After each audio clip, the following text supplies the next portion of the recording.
Well, and they was up a little hill, so we kind of sit sort of above the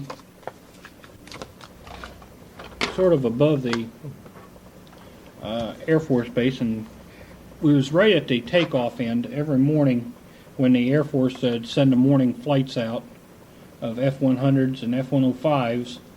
At first light, the first strikes would go out.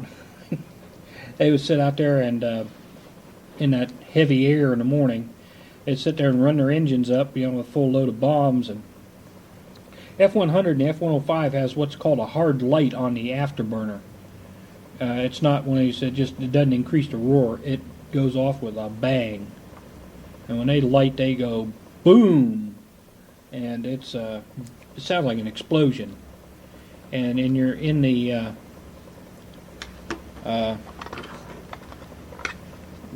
that area of the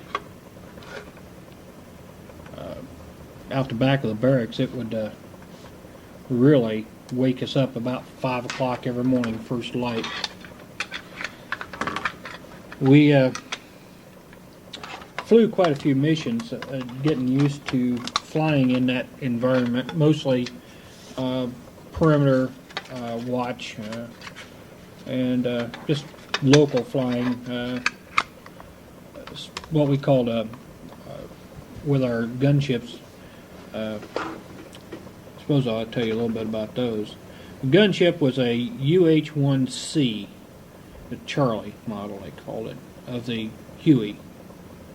It had an uprated engine. Instead of the normal B model, the old B model, had a 1100 horsepower Lycoming T53 engine. We had the T53 dash, I think 6 or L something dash something, and it had 1400 horsepower. And we had the rotor blades that the Huey Cobras had. So we had a B airframe, which was a smaller airframe, and we had the more powerful engine, and we also had the wider chord blades. The width of the blade was 40 inches. It's really wide. It's over a yard wide. It's wider than people think it is. Yeah, the blade is a very wide blade, and it was just like a big paddle. And the top speed on it was about 120 in a dive. We carried 14 rockets. We had what's called the XM-21 system. The XM-21 system consisted of 7 2.75 folding fin rockets. Now each one of these had 2 warheads, or 3 warheads basically. We have a white phosphorus, which we call Willie Pete, WP, Willie Peter, and a 10-pound warhead, high explosive warhead, and then they got the 17-pound high explosive warheads. And then they went on into this thing called a beehive round, which was a flèche round that shot a thing that looked like a finishing nail. But there was a 10 jillion of them, and when this thing went off, it was like a big shotgun blast. It was strictly anti-personnel. But the most of the time we had the 17-pound warhead rockets. So we had 14 of those, 7 on side. We had 2 M134 General Electric miniguns. These were the Gatling type, 6-barreled Gatling type rotating guns. And they could fire 6,000 rounds a minute. You had 2 speeds on the gun. You had a high and a low speed. Low speed, what we normally ran, because you couldn't tell the difference between 4,000 and 6,000. It was 4,000 rounds a minute. And how they flexed. And you had a panographic sight that hung from the ceiling on the co-pilot side. And it looked like a movie camera with 4 rods going up to the seat, or to the ceiling of the helicopter, the overhead panel. And he could turn that, and wherever he turned it, the guns would follow it. It went through a computer and through a bunch of potentiometers and computer chips, and it said so it was almost like he had a movie camera, and what he took a picture of, the guns pointed at. and you could direct fire that way. And they had a little reflective sight like you see on an aircraft, a little mirror and a piece of optically clear glass, and it projected a little gun sight picture up there on this thing, what we call a pipper. And and it also had a handle on the bottom, like a movie camera handle, and a trigger. So when he pushed the button, the guns went off. And they would fire for 3 seconds and stop. They had an interrupter that would stop because they would get so hot they'd just burn up. And it stopped for a couple seconds and start again. You had to let off the trigger and restart them. But you couldn't fire over a 3-second burst. With as much ammo was going out of that thing, you wouldn't want to fire much over a 3-second burst because you'd run all your ammunition out. Mm-hmm. Okay, for the miniguns, we had 12,500 rounds of 7.62 NATO ammunition, which is the ballistics are about the same as it is the same as a 30-06 of World War II, or Uncle Harry's deer rifle. But it's about the same. It's the same as a 30-06. It's a little bit shorter. It's same projectile, just a little shorter, but with the better powders they got now, the ballistics were the same as the World War II 30-06. There was one of the sayings was that in a 3-second burst we could put a round every square foot of football field. The guns were very accurate. If you mounted one on a concrete pedestal where it couldn't bounce around, you could put a pie plate out at 500 yards, and if the tight ring at the end of the barrels, they had different rings that held the 6 barrels together. Some of them were looser than others, would give you a better dispersion, and you ordered these by such and such dispersion rate. But if you had the tight rings on it and you started firing this thing, you could put every round through the pie pan, and you could stand there and hold the pie pan and just let the bullets pass through it. It's that accurate. Kind of wild weapon system. Plus, then we'd had a crew chief, and he had an M60 that we just hung from a bungee cord. There's a carrying handle on top of the M60. We just hung a bungee cord up, let it hang from the ceiling. And he had about 2,500 rounds ammo. What we did, we took a wooden grenade case, and bolted it to the floor, and just coiled the lengths of ammunition in it. And so he could lean out the door and he could fire this thing all over. And then the gunner had another similar thing. Plus we carried on board 4 pistols. Pilot and co-pilot had a pistol, 38. So everybody, and the door gunner and the crew chief also had a sidearm of some sort. I always was partial to a 45, so I had a 45. And this was the same M60s that we had that the infantry carried with them, and we carried a spare barrel. Now we took the bipods, we just hacksawed the bipods off these things, but we carried a spare barrel with the bipods, so if we'd ever have to get out of the helicopter, we could still put up one hell of a fight. The ammunition for the minigun was the same as for this, so we had a lot of ammunition for our machine guns.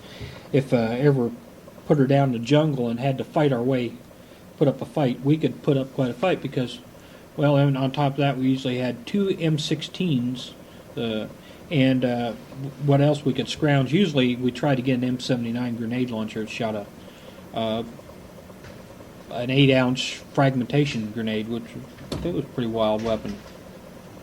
So, what was your specific job on the Huey? My job on Huey was door gunner. We flew what we called skunk hunts. It was people sniffers. Now, there's somewhere in the Army's Land Warfare Laboratory at Aberdeen Proving Ground, somebody built a device that would smell people. Mm-hmm. It sensed ammonia in the air. Now, honest to God, the first people sniffers, before they got this electronic device, was a Mexican bed bug with a wire epoxied to his fanny that a bed bug gets within smelling distance of a human, goes nuts. Obviously, so they had a probe that would sample the air out in front. It would vacuum this air through very slowly through and past this bed bug. And when this bed bug started jumping up and down, when he'd get all excited, well, it was obviously somebody in the jungle ahead of you. And that's what the first people sniffers were bed bugs with a wire epoxy to them. I don't know how they did it. I don't know. Somebody must have been smoking something besides banana peelings, because who would come up with this? Now, they used these in Vietnam? They used them in Vietnam. Now, once they proved this thing and the concept, well, it was pretty hard to find Mexican bed bugs. It was a Mexican variety bed bug. They found out that they probably couldn't find a whole lot of them to epoxy wires to. Plus, they were dying on them. They devised a way to do this electronically. They had an air sampler, and this air sampler, the two probes hung down on, and there was filters hanging below the helicopter, and they used a D model or an H model, which we called a slick. It was a troop carrier, and versus the gunships that was dedicated to close air support. The slick would fly down on the deck, 200 feet off the top of the jungle. And they had an operator, and he had this thing would beep and a light would flash whenever he'd go over a hot spot. And what this thing did, it sampled and picked up ammonia that's in urine and perspiration and this type of material, waste material from humans. And you can tell they could fly over a jungle at 100 miles an hour at 200 feet, and a light would go on, and he'd hear a buzz in his earphones, and he would say hot spot, and he would throw a smoke grenade out. He's sitting there holding a smoke grenade in his hand. And he'd say hot spot, and he'd throw a smoke grenade out. Now, tactically, the gunships, the first gunship, the lead ship, would be approximately 2,500 yards behind him and approximately 2,000 feet in the air, flying along behind him.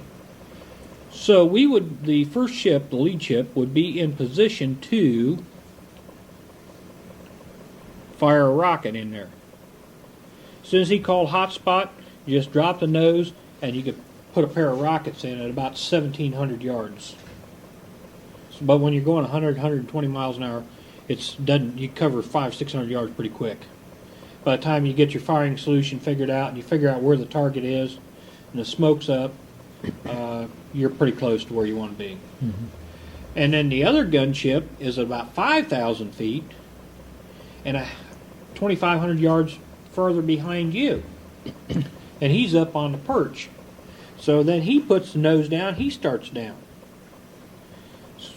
When you get too close, where you have to break off your attack, you fire rockets, guns, rockets, and then you break, and you call him, and you say, our call sign was Black Angel 2-1, you say, Angel 2-1, break right now.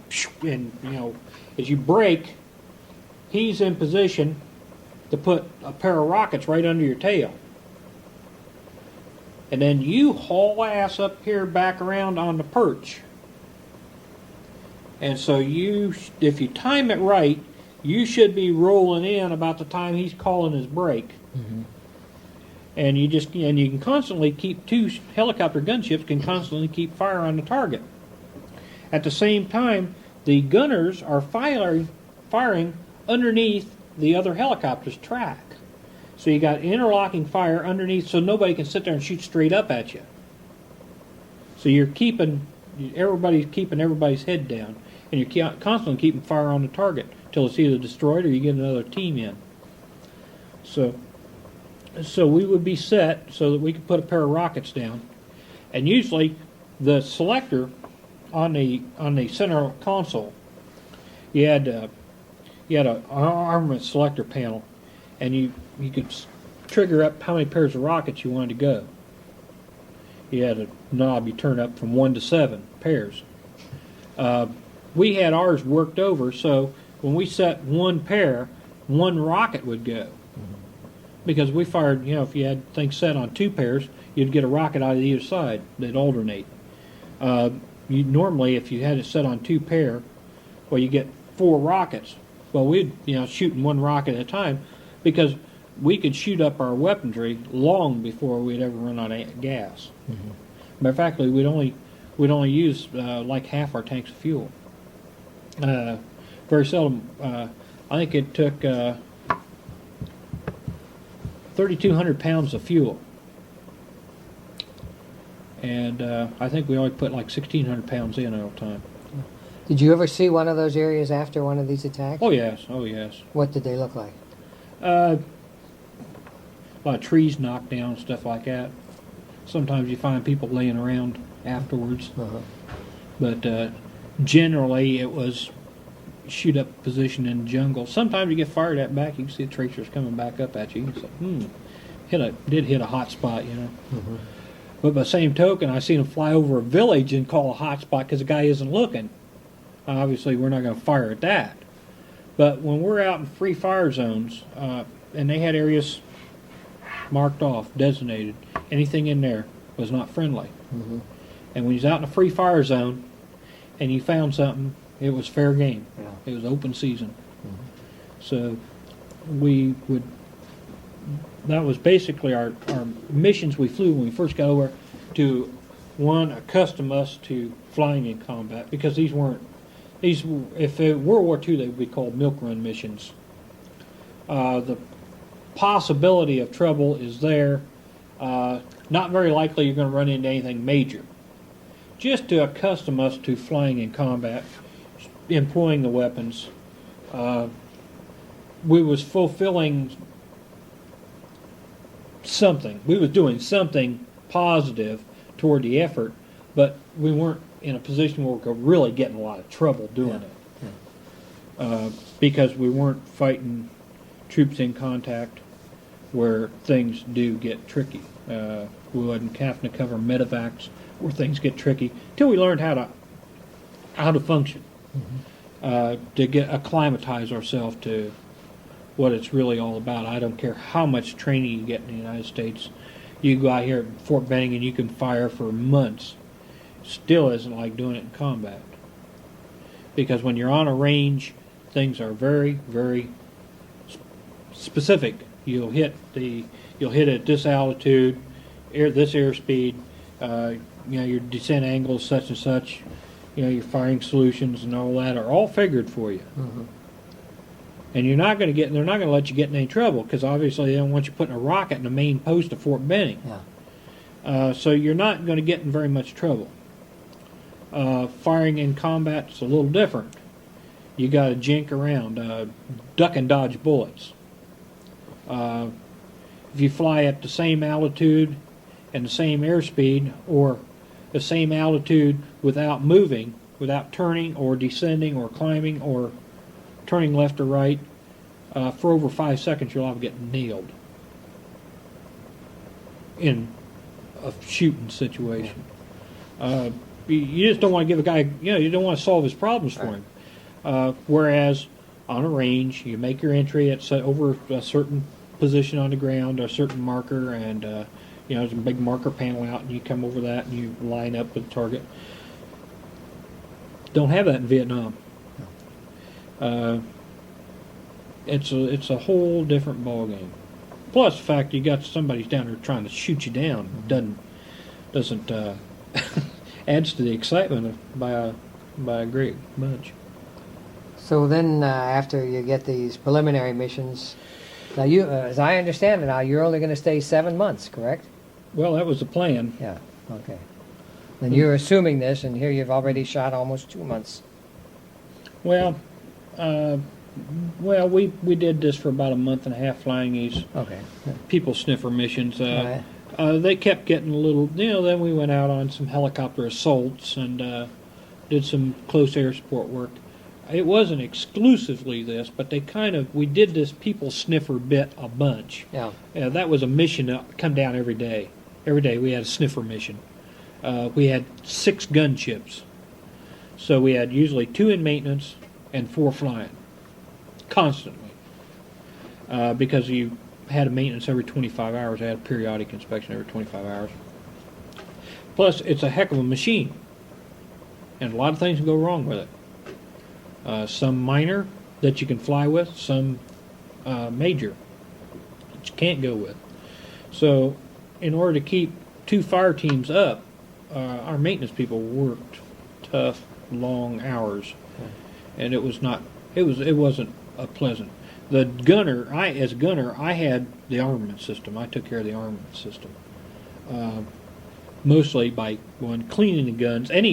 We had armorers that was ordnance people that took care of the system, the computers and the programs and the chips and stuff like that, that did the aiming and things like that of the guns, the bore sighting of the guns and all kinds of things like that.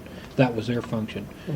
But my function was to clean the rockets, tubes, and to clean the guns and to make sure they was up all the time. Yeah. Were you getting, what was life like on the base? Were you getting any incoming, or were you guys having a good time at night? Well, we was having a pretty good time. Yeah. It wasn't too bad. We had some very primitive, but we did have some decent huts. I mean, we lived on canvas cots. We didn't have mattresses and blankets and sheets. We had sleeping bags, but we did have canvas cots, so we didn't have to sleep in the dirt. We had cement floors and 1-story wood frame buildings with galvanized metal roof. So these weren't too bad. And were they sandbagged? Yeah, they was sandbagged about 3 feet up the sides. So when you slept, you were below the... Right. You was basically you was taken care of. I mean, unless it come through the roof and you was up and you had a problem, but it was pretty quiet. You know, we pulled guard at night. We had a section of perimeter which was bermed about 7 or 8 feet tall around the whole base, and they had big, strong bunkers built into it with good visibility and good firing positions, and it was a good place. It was a hell of a place to hold a fight. I mean, They have searchlights and everything? No, we didn't have lights? any searchlights. We had starlight scopes out there, which was a passive light intensifier. Which They work? Oh yeah, very well, very well. You couldn't turn them around toward the perimeter because you look back inside, you pick up any lights. Because we had street lights and everything. And this was a big base. No blackout? No. In our hooches, yes. But, Why? I mean, this was a city we lived on. I mean, it was a big place. The Air Force over there, they had maintenance going 24 hours a day. They had big lights out on the air base all the time. You couldn't hide the place. I mean, it was the second largest air base in Vietnam.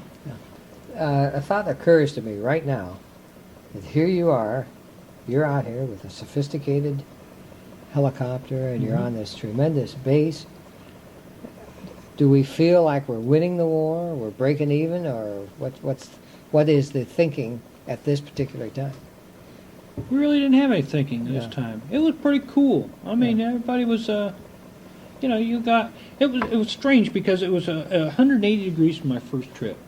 My first trip was living, wrapped in a poncho liner, sleeping in the mud, was a great night for me. If there was some way I could get something over top of me, a piece of canvas or something, that was great. Yeah. And if it didn't rain that night, it was really nice. So I'm talking a 180-degree turn.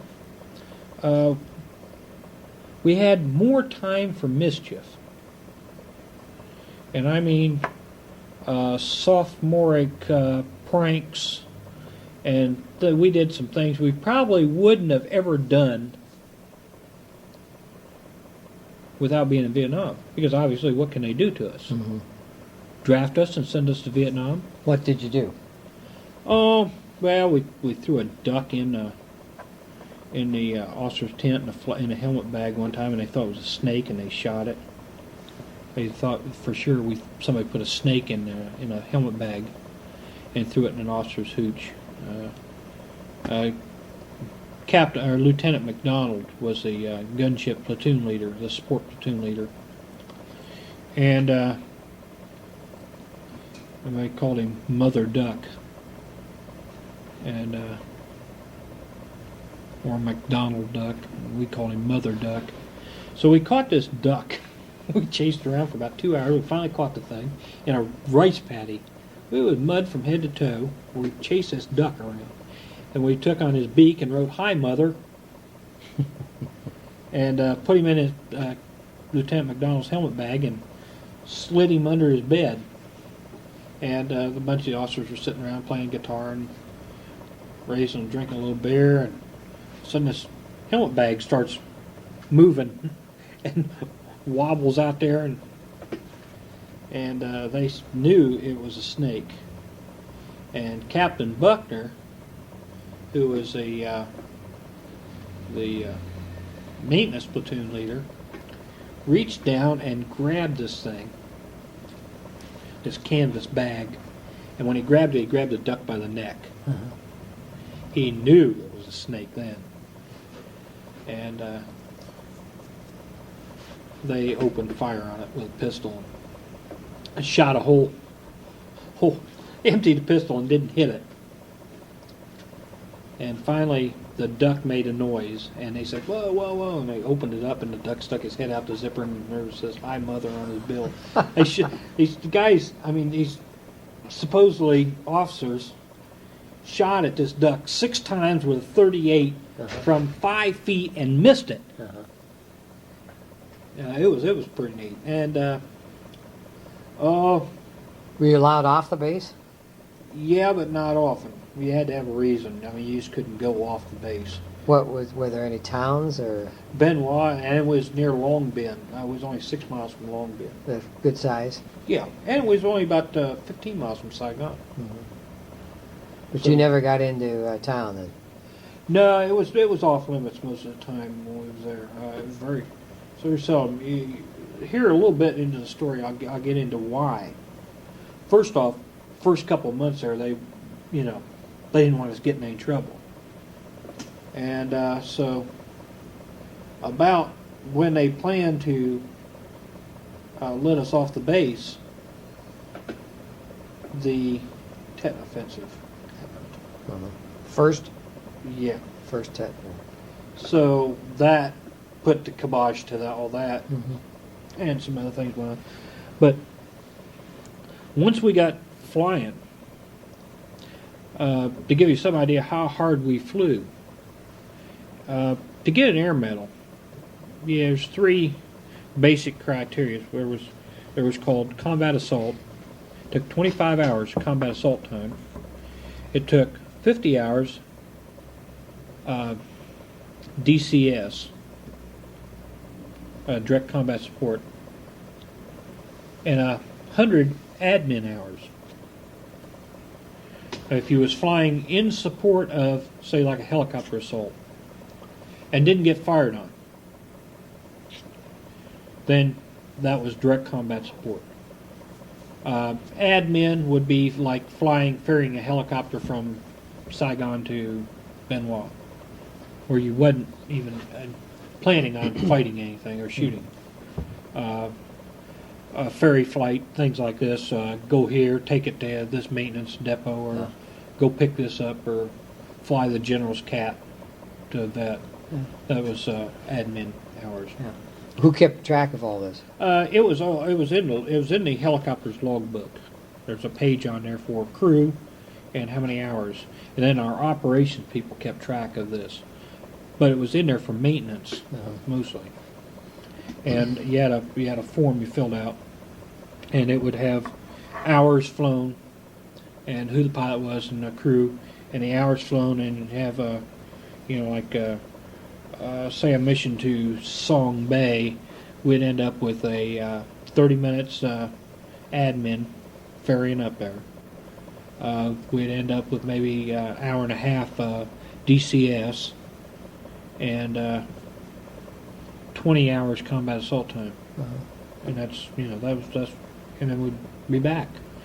We had one of our standing missions was the Song Bay City forward operations up in Tay Ninh province. They was running a big operation up there around the Cambodian border, and First Division, several people up there and operating that area. We would fly up, say on a Monday afternoon. We always had a gunship team up there. We flew up on Monday afternoon. We would fly back Wednesday afternoon, and we'd have to get a waiver from our maintenance people because we had over 25 hours on the helicopter.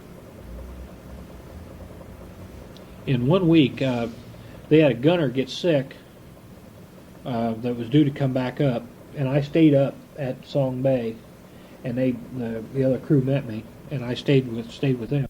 Okay, I think we got her. Okay, the gunner got sick, and I stayed up there. In 1 week, I got 2 air medals for 50 hours combat assault time. That is a lot of flying. That's a lot of flying and getting shot at. I was also, my primary function, because we didn't have gunners assigned as designated gunners. I mean, some of our mess cooks, they flew as gunners. Everybody that was loose flew as a gunner. I was a crash rescue fireman. That was my job. And I flew as a gunner. But when I wasn't flying as a gunner, I was sitting on a helipad in a fire truck. We had 2 of us it was the company Crash Rescue Men. And very seldom would both of us be there. Usually one of us was flying. But when I wasn't flying, I was standing down there on the helipad. The 21st of January of 1968. It's just about a week before the Tet offensive. I'm standing out and I watched 2 F-5s. They're called Scotia Taggers. They're a variant of the T-38 trainer. They're an attack version of the T-38, war fighter version. Northrop builds it. Vietnamese Air Force took off from Benoit, and one of them had a flame out and started settling. Crashed into a village, and as crash rescue man, they sent me out there. Yeah, it was quite a mess. Fully loaded airplane going into a village. There was a whole bunch of casualties. The Air Force had this silly thing called a Pedro. It was codenamed Pedro. It was a Cayman HH-43 helicopter. And it had twin rotors on it, but they were side by side. It looked just like an egg beater. And had a jet pipe come over the top. But the way this thing would blow air, the rotor blast off of it, it crossed. And they could blow fire out of the way. And this thing had a fire suppression kit hanging under it, a big foam bottle with a hose on it and everything. And what the firefighters would do, they would jump out the back of this thing, and this thing had this big foam bottle on it, and they would be in their entry suits, the big padded silver asbestos suits, and they would go right into the fire. And they could go right to the cockpit and chop open the cockpit and take the pilot out, if need be. Well, I'm down on the ground. I'm the only person there on the ground. Now this Pedro helicopter comes in, the HH-43. They called it Husky. Cayman built it. Cayman Husky is what the official. But their call sign was Pedro. And I have the very rudimentary fire equipment. I couldn't fight a structural fire if I had tried. I'd probably do as well just walking up to the building and lifting my leg and wetting on it. But didn't have very much stuff to fight a fire. Carbon dioxide and stuff, I guess. Small fuel fire in a helicopter, yeah. Large fire, no. Structural fire like this and all the excess fuel, it was rough. I found the pilot, and didn't take long to figure out he wasn't. It wasn't no hope for him. He was already dead? Yeah, he was. The airplane, when he bellied it in, he got it over against down kind of an alley, and he hit the top of some buildings, and you could see it was nasty. I mean, it was bad. There's probably 25 buildings on fire. Adobe, thatched roof, wood type construction, just flames, and not much to save. All kinds of stuff's exploding around me. Popping. Okay, I'm not going to say exploding. I'm going to say popping. I kept asking what it was because it sounded like small arms fire. He said, firecrackers for the Tet. Well, I found out it was stored small arms ammunition for the Tet blowing up. I found out later because our security people found it. Yeah. Well, I'm down there on the ground. I found a pilot, and there's a nose section slid into a building, a big church, a Catholic church. It slid up against this wall. It looked like the Alamo. The pilot's seat ejected him and shot him into this wall. And up about 10 feet was this big red splotch where he hit it. And the seat and him were laying out on his side out there. There was no... I didn't have to go up and feel his pulse until he was dead. I mean, you could... He said, ooh, I think I'm close enough to that one. I think I'll go over and see if there's anybody I can help. I ended up spent the day there in the fire, and Long Bend Fire Department got there, and I was sitting there against a truck, a fire truck. I got smoke, overcome by smoke a little bit, and it was hot. You know, it's hot. Fighting fire and hot is really nasty. So, because I had the fire coat on and stuff, and it was aluminized pants and coat called a approach suit. Means you get close to the fire. Wasn't a pleasant experience.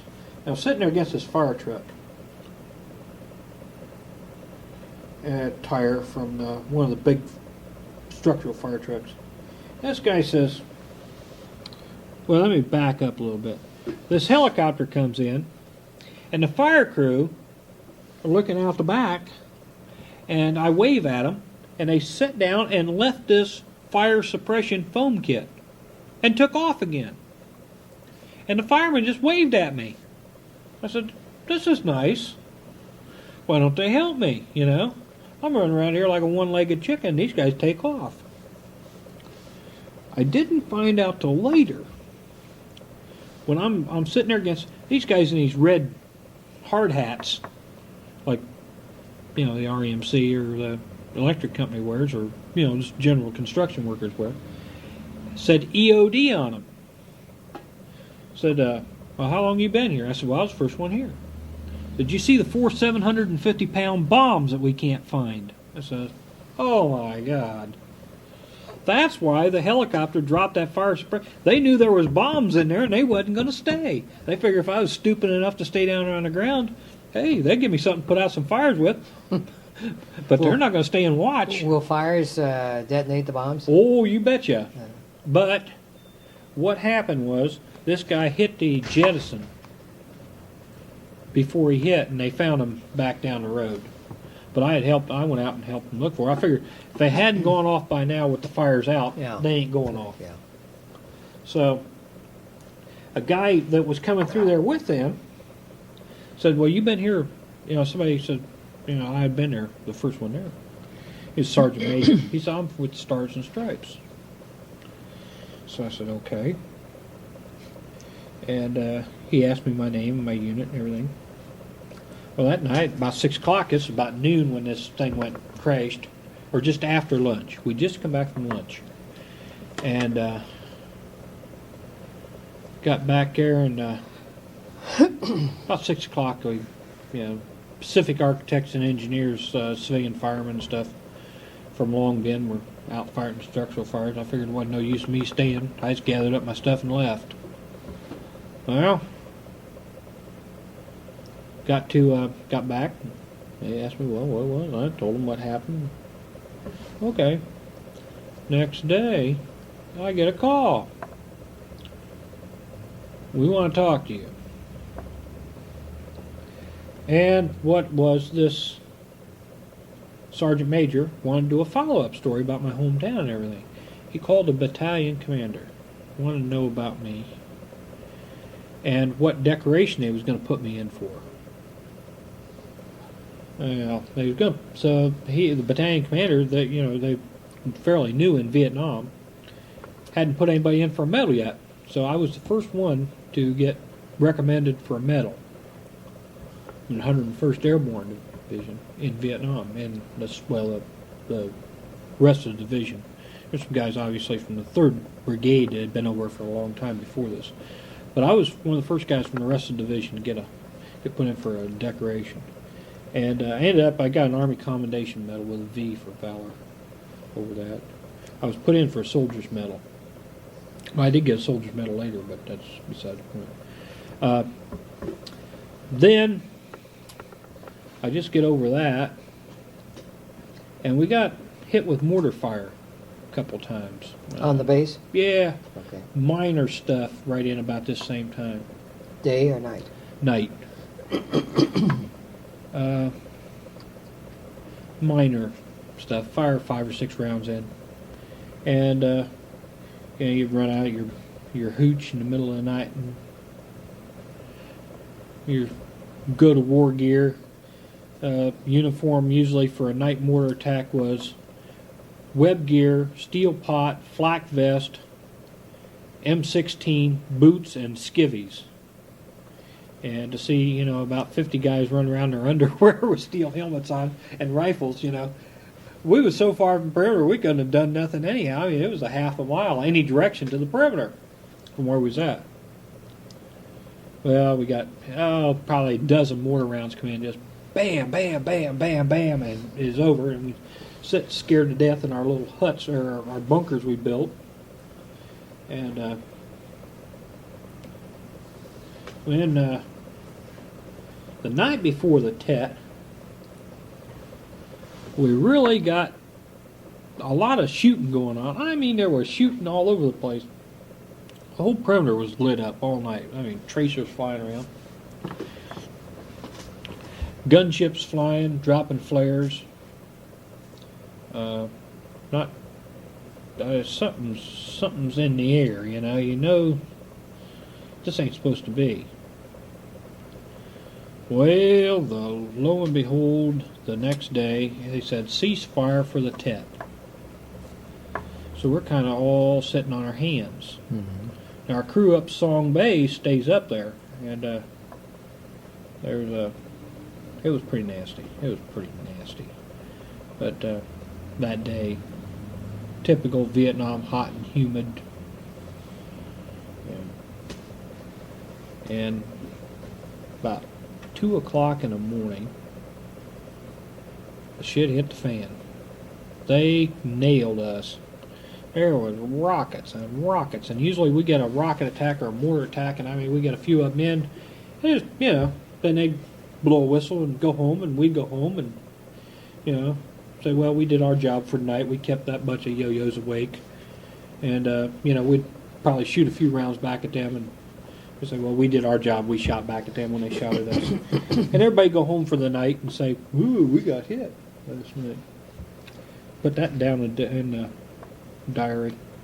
But this one kept going on, and there were sheets and sheets. I mean, it looked like a rainstorm, these sheets of tracers coming in. I said, this ain't no normal attack. Yeah. Something is big going on. Well, like I said, the end of the runway went east and west, and there used to be a perimeter before they extended. The French had this thing. It had some bunkers down there, and they were up near the end of the runway, which was right straight off from us. And there was a perimeter road. This road was kind of it went went west and then turned south just right in front of us. And then there's these bunkers, this row of French bunkers there. And these babies were hard. I mean, they looked like something you would find on the Atlantic Wall during World War II. I mean, they were hard bunkers. Steel, reinforced concrete, observation, good fields of fire. They were built tough. Well, the North Vietnamese soldiers got in these bunkers inside of our base with us. Our helipad ended up the perimeter, and they had a 57 recoilless and RPGs down there in these bunkers, and there was a bunch of F-100s and revetments just up the way, and they would during the night you could see a bang down here, and you say boom, say there goes $1 million F-100 up in flames, because these airplanes were ready for the next morning's missions. They were armed and ready to go. Some of them had like 6 500-pounders on them. And when you set the airplane on fire and you got 3,000 pounds of bombs going off, it is one big boom. So they was blowing up these F-100s one at a time, shooting them out of the revetments. We was sitting up there shooting down at them. They were shooting up at us. And they just put this stuff called primaprine down, which is a oily, tarry yuck. Almost when you see them fixing a road or repaving a road, the stuff they spray down before keep dust down on the helipad. They had just done this the day before. Well, our helipad was right behind the division headquarters. Well, we're out there just hammering away down this hill. All these colonels and generals coming out there raising Cain with us. What are you shooting at down there? There's enemies down there shooting back at us. Well, you guys, and about that time you hear, comes a bullet up over the, ricocheting up over the, off this road and up over the top of us, and all these guys hit the deck, and they all went into the primaprine. All these colonels and generals from the division staff, splat, in this black oily goo, and it kind of looked like a Three Stooges comedy. Then, of course, we ran out of ammo, so I said, well, I'm going to go back to the other end of the helipad, which is, our helipad was, let's see, we had 8 stations on it, so it wasn't that big. You're talking maybe 10 acres. At the other end was our ammo point where we kept our ammunition for the door guns. Well, a guy named Weeks, he's from Lufkin, Texas, and he and I was just beating the hell out of this area down there around these bunkers with a machine gun. And I said, there's some law rockets up there, the things that took the place of the bazooka. I said, let's go back and get some of them, and we can shoot at them bunkers with rockets. Well, he thought that was a great idea. Plus, we run out of ammo for our machine gun, so we decided to walk back. And I'm carrying a couple cans of ammo, and I got a couple of law rockets over my bandolier. And I'm going down, and it's an overcast morning. It's about first light. It's just after first light, and it was overcast. And out in front of me, on this cloud, I see a brilliant, god-awful looking orange flash. Brilliant orange flash. And on this cloud, I see this ring, this shock wave coming out. I said, oh, Lord, there's only one thing could do this. Somebody put the wrong bullet in the wrong gun and fired a nuke. And I jumped in this ditch, and I'm trying to remember if I got my gas mask, because that's keep the fallout from getting on you. And I'm trying to think, put my helmet toward the blast, don't look at the fireball. I'm trying, all these things are going through my mind, all the things I've been taught. And that's the only thing that could cause such a shockwave. It just expanded like ripples on the water. And this brilliant orange ball, flash. And I mean, this was not just over the horizon. I mean, this was a long ways away. It rumbled so hard that it shook the ground, and I didn't find out till the next day what happened. But I knew somebody fired a nuke. That's the only thing that could cause an explosion that big. And I'm scared to death now. I am really in a war. And I says, why didn't I stay home? I could have been a civilian. I wouldn't had no part of this. But I just knew, because I did know, it was not common knowledge, but there was tactical nuclear weapons in Vietnam. There was 155s and 105s. And a 105 howitzer round, and that's what I figured it was about a 20 KT weapon, which is about like the Hiroshima bomb. And the 155 is about twice as big, 30 to 40 KT. These are tactical nuclear weapons. But I mean, they make a heck of a bang. I mean, it's like 20,000 tons of TNT. Mm-hmm. Man. Well, what happened was, at the Long Bin ammunition dump, old Charlie Kong got in there, and these pads of ammunition were almost the size of a city block. Somehow, he got in this big ammo dump that was, I mean, it was immense. It was almost as big as the city of Wabash. I mean, the whole town, this ammo dump. And he somehow wired up 26 or 27 pads of ammo. These U-shaped things that had dirt berms around them.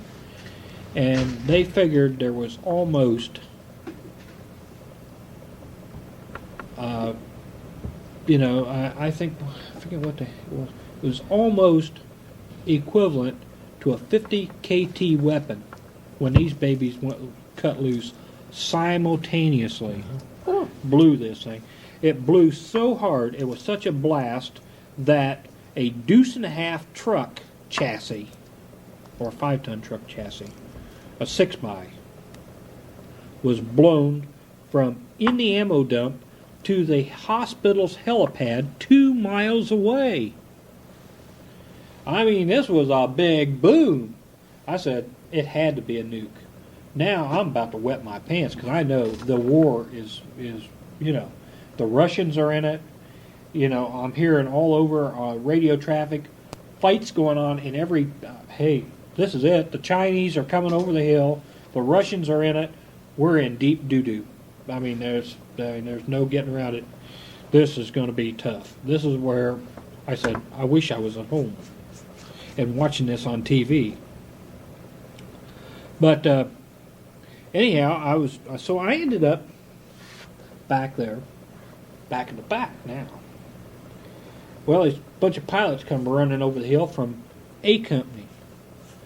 They couldn't find their gunners because they was on a berm somewhere. And they had a helipad that adjoined ours. And they knew me as a gunner, and they knew Weeks as a gunner.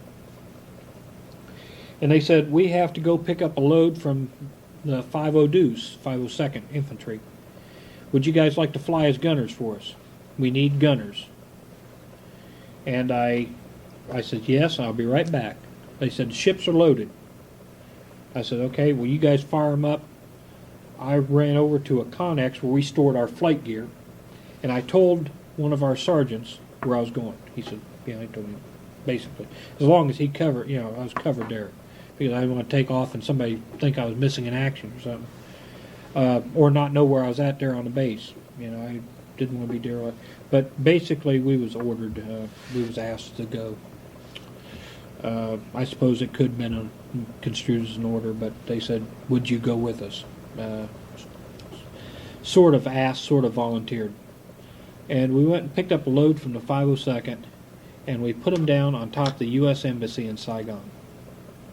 And the picture that was on Newsweek, the cover of Newsweek of the helicopter landing on top of the embassy, I was the gunner on that put the troops in. That was interesting because you got to see all the fighting in Saigon, and we got a lot of fire coming in. lots of fire, and it was pretty. And we got back. The mission took like 2.5 hours. By that time, they'd rounded up their own door gunners and got them down to helipad. We got off, got back in this fight.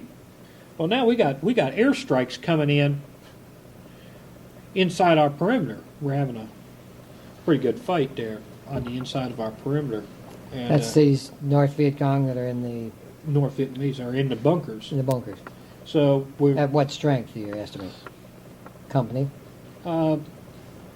battalion. Okay. We found Right on our own base. Oh yeah. Yeah. I mean, yeah, it was. Yeah, the old story about, well, where's he at? Well, he's going by you now. You know. Yeah, our front door was the front. Of our nice little safe place in the middle of this base was now the front line. Yeah. And it's kind of like holy Guadalcanal, Batman. It was bad news. But yeah, we had this. We're sitting up there oohing and ahhing. F-100s would come in and drop a bunch of bombs and it'd take off and blow the hell out of this thing, and dirt would fly and fire would go everywhere. And you see the tracers going up at them and they'd strafe. And we're watching this firepower demonstration. We're sitting there. Hey, here comes another one. Jam, boom. Whoa, that's pretty neat. Sky Raiders coming in. One of the Sky Raiders got shot up, smoke pouring off of him. He went around the other way and landed at the other end of the runway. They finally got him out. We captured and found the best we could put back together, 600 bodies, inside the perimeter. Really an interesting little fight. It lasted a couple days. It took us 2 days to get them out. We found out later that one of these French bunkers, Air Force security police were in. Oh, really? And they held out. They said they felt like it was, the last outpost at Fort Apache, because they were surrounded by Indians. I mean, the Viet Cong they shot the hell out of that thing, and they couldn't get them out. But this one bunker, it was over toward the other side, but they was completely surrounded. There was 3 guys in that one bunker. None of them got a scratch on them. And it was pretty interesting. Pretty interesting little fight. Went on up to... another thing that was interesting at Benoit that not a lot of people knew about was U-2s. Was based there. And they'd pull this baby out in the middle of the runway, because that'd be a mile from the ends where it couldn't get hit by a small arms fire in case somebody hid in the bush, take a shot at it.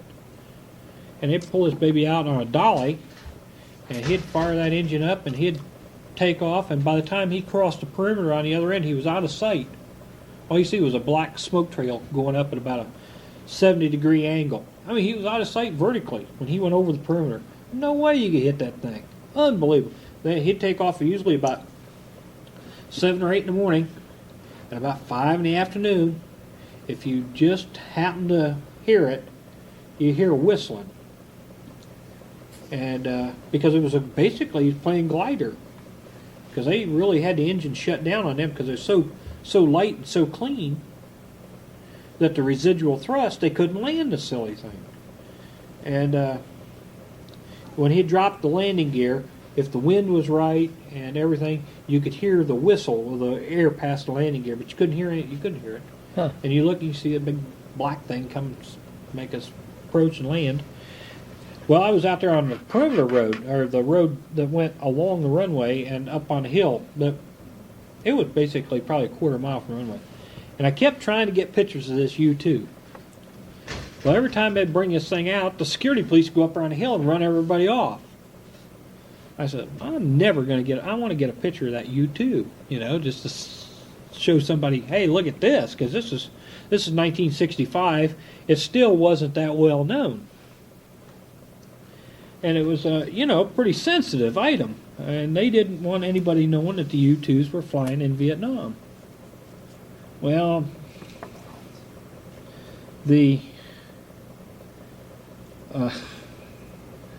I drive my fire truck one day over, and I would steal these CFBR-3 fire extinguishers off the Air Force flight line. They had real neat. They looked like about a 50-pound propane tank, but they had this chlorobromotrifluoromethane in them. And it was called light water. Boy, it's neat. Boy, it really works good on fire. It had like a 50-foot hose and a nozzle. You flip that thing on, it's pressurized. Boy, worked great for helicopter fires. I mean, that was because I didn't have anything like that. So I'd go over and steal theirs. So I'd go over and they'd set them around the flight line because they'd always set one beside each airplane.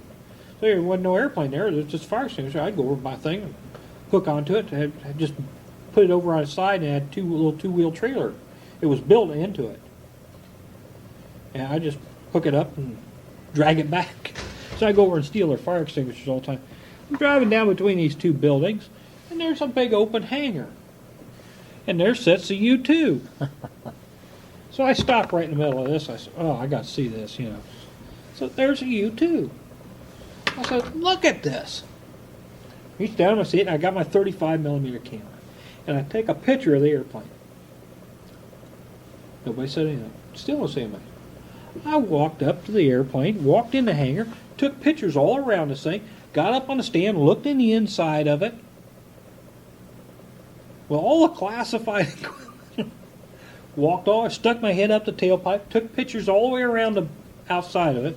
Wasn't going to push my luck and take a picture of the inside of it. I didn't want to do that because they'd get me for some security violation. But I figured, you know, what's the worst they can do to me for taking a picture of the outside? Hell, they left the door open, you know. Put the camera back in the truck and drove away. Never seen a soul. When the thing went to fly, though, everybody had, you know, they'd run you off, and, you know, I figured they had this thing underground over there somewhere. I never knew whether you.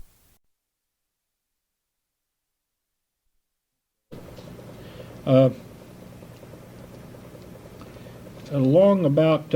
On the Tet Offensive, did they tighten security on the base after that? Yeah, we tightened it up pretty much. It was well, they didn't come in through the gate. They broke through the wire. I mean, they just marched right over us. Mm-hmm. There's no getting around that. Yeah, the security tightened up everywhere. Between us and Long Bend, on about a 7-mile stretch of highway, they had 10,000 dead Vietnamese, North Vietnamese. Were we naive in thinking that we would have a religious holiday for the North Vietnamese and they would honor it? And well, had they in the past, or what? They had in the past. There's, you know, minor truce violations, and I did know for a fact myself, you know, my first trip, whenever they had truce, occasionally you would have a violation, but it was, you know, obviously, it's the old story, well, somebody didn't get the word. Yeah. You know, generally speaking, it was, everybody stood down, it was kind of a quiet day. Christmas, we just had one, you know, Christmas and New Year's. Same way? Yeah, it was quiet. Didn't have any trouble. But they was planning on the Tet. That was Vo Giap's, Win Vo Giap's strategy. Yeah, he was a strategist at Dien Bien Phu. Mm-hmm. And that was his big thing. It was going to be, and they had worked on that for a long time before. Isn't it interesting that intelligence never picked anything up? Well, it's interesting that they never told us. Something that big, somebody would have to know about. You would think so, yeah. I mean, there's just too much movement. I know from my own, my first trip, again, being over there once or twice makes you a lot wiser to things, especially with the Special Forces, because that was our deal, was intelligence. And you just think somebody would have to know something was up. You just think somebody would know something was in the wind. I just find it hard to swallow that they didn't know it was going to go down. There were too many double agents. Just too many ifs, ands, ors, and buts. Yeah. I read here in one of these books recently that the people that they killed on one of these bases two of the men were barbers for the officers. They Right. worked in the officers' barber shop at Right. Saigon or someplace. And Sure. they were double. The first Cav didn't have any Vietnamese working on their base, and they never got hit. Camp Radcliffe never got hit out on K. They got probed, and they got a thing going off Hong Kong Mountain one night, or Hong Kong Mountain. But they never got nailed. It was the places where the GIs were lax and didn't have, let the Vietnamese do the work. Mm-hmm. Well, they couldn't screen these people. Mhm. You couldn't do background investigations on them. They'd show up to the gate and say, okay, we need 10 people. And you pick up 10 and you take them over to your mess hall and they wash your dishes. Because the GIs were too lazy to do their own dishes. When that happened, they would open themselves up for attack.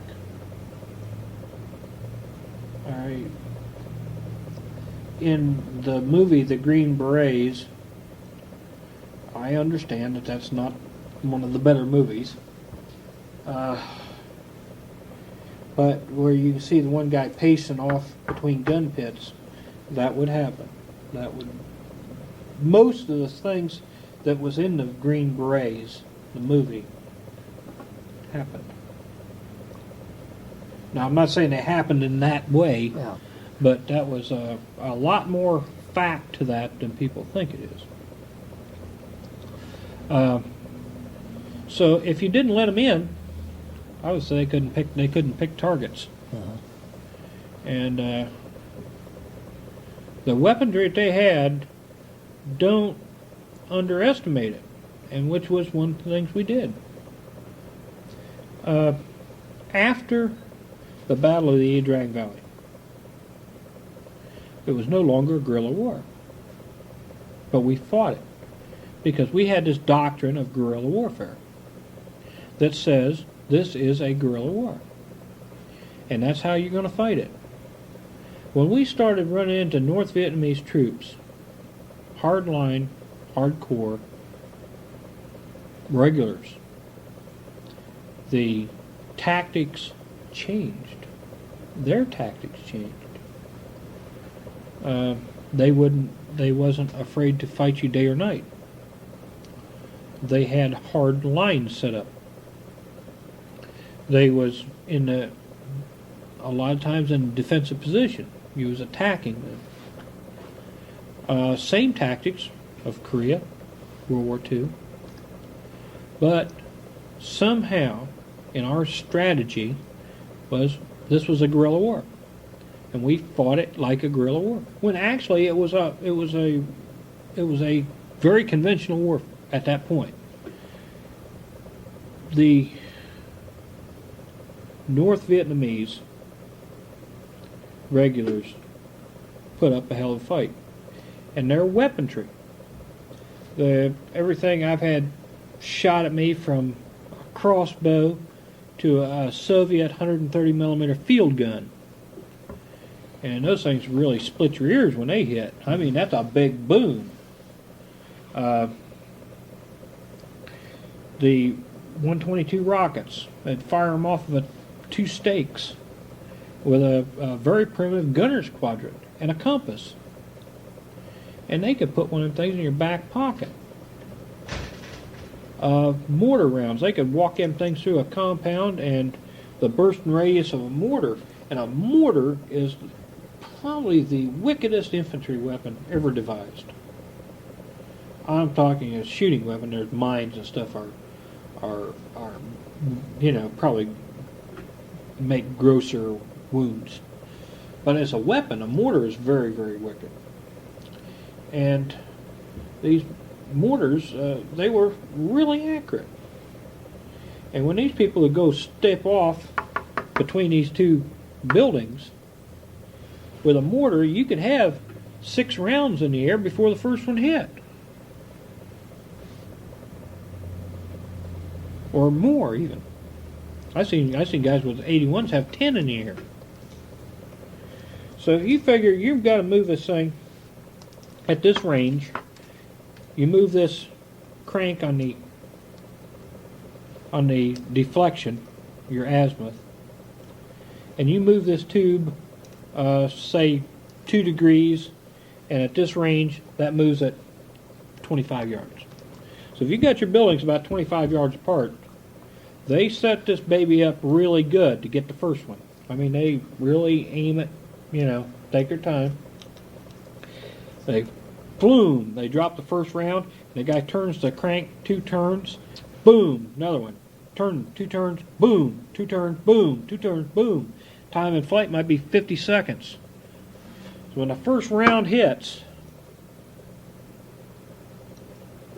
it just goes boom, boom, boom, boom, right down the line of huts. Before you can even move.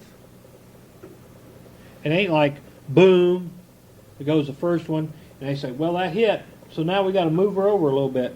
They wouldn't. They'd have this thing registered, and I mean, they had her down to the foot. And when they fired that first round, they knew where it was going to go, and they just walk them right down the line. And I've seen them hit the revetments loads of airplanes. I've seen them go down lines of helicopters. I've seen them go down lines of buildings. And we were not fighting a guy with a little coolie hat, a little pointed straw hat, and black pajamas with a 98 Mauser bolt action jobber.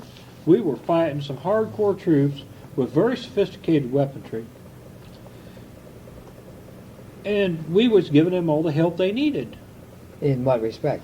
In what respect? By hiring their agents. Oh, I see what you mean. Bringing them in. Yeah. They knew our perimeters. They knew our weak spots. They knew where our bunkers were. I mean, they brought these people in, and some of them stayed in there at night, working in the clubs. They knew where we posted guards.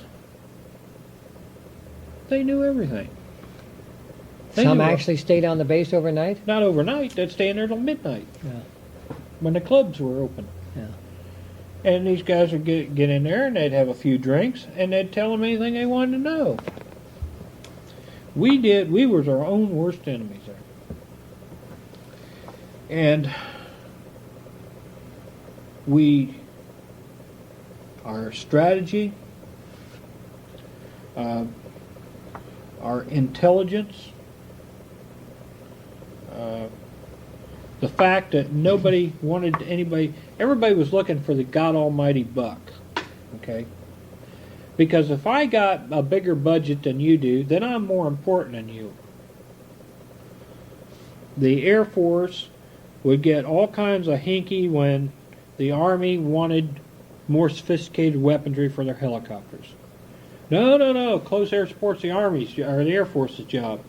Okay, when we want something to carry our troops, no, that's the Air Force's job. We want a riverine force. No, that's the Navy's job.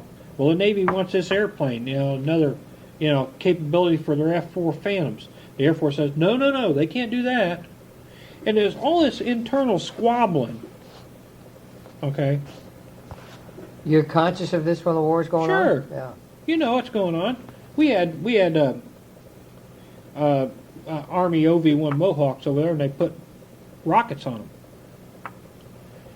And the Air Force said, no, you can't have rockets on them because that's fixed wing. And then the Army had Caribou, twin-engine transport airplanes. Air Force said, no, you can't have them. The Air Force had some things, the Navy said, no, you Air Force, you can't have that. Air Force wants fireboats. Oh, no, got to have Navy fireboats. It was such a mess of bureaucratic red tape to get anything done. Every time you did something, somebody else wanted a piece of the action. Was the feeling even after Tet that they thought that they were going to win the war? Yeah, we was going to win. Still no problems. You had no doubts in your mind. Nothing. No, we kicked their asses all the way across the border. I mean, we killed a ton of them. Yeah. And you still thought you were going to win? hey, there's no way we could fail. Yeah. Had we ever lost a war before? No. That's right. And how many of them? I mean, we was loading bodies on 5-ton trucks. I mean, we was killing bunches of them. Hey, no way we could fail. We got, after the Tet thing, and, well, we got hit a couple times, and, you know, just a couple more times after that, minor stuff. Scare the pants off you, because you didn't know if you was going to have another Tet on your hands when the first rounds went off. Get word that we're going north. Going to somewhere up north. And we also had our first KIA, a guy named Wright. On your crew? No, on our helicopters. And he wasn't really KIA, it was an accidental death. He was our first man killed. We had some wounded, but never had one killed. Wright was our first casualty, our first fatality. What happened? At this new base that we're going to, up north, they flew up there. He was a door gunner. Crew chief. He was crew chief and gunner. And the helicopters were terraced into the side of a hill. Okay? He got out of the helicopter at night and he walked up the hill and got hit with a rotor blade. Killed him. Well, we packed everything up from good old Camp Green. And the people with trucks, which I had my fire truck assigned to me, a 3/4 ton 4x4. We had to go to the docks at Saigon. And we sit on the docks of Saigon for a week, waiting for this big ship called the Sea Train Maine. Big civilian merchant marine ship. And this thing, they would load train cars on it. The decks were formed like rails. I mean, it was flat, and it had like rails in them. Well, and this thing went down. I mean, it was a big ship. And it went down like 5 or 6 decks. And they'd lift a section of deck off with a crane, and they loaded every vehicle in the 101st Airborne Division inside this baby. Put all the fuel trucks up on the front upper deck. And I remember I went, and it took us 5 days. We camped out there on the docks of Saigon with the rats. But then we found they had these big reefer units down there. And we found out they had steaks, chicken, milk, and these big reefer units. That's where they take it off the ships. And chickens, and you name it, they had it. So this was pretty nice, because then every night we had a barbecue. Had beer in those things too.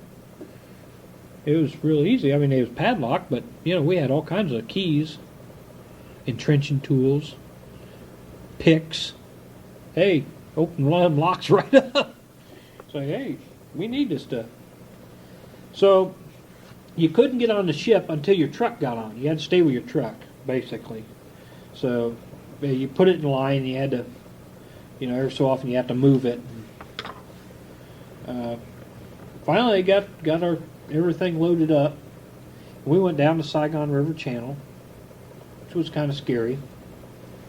They sank an aircraft carrier in the channel. That's another thing that's not too well known, but the SS Card was an assault carrier, aircraft carrier, got sank in Saigon.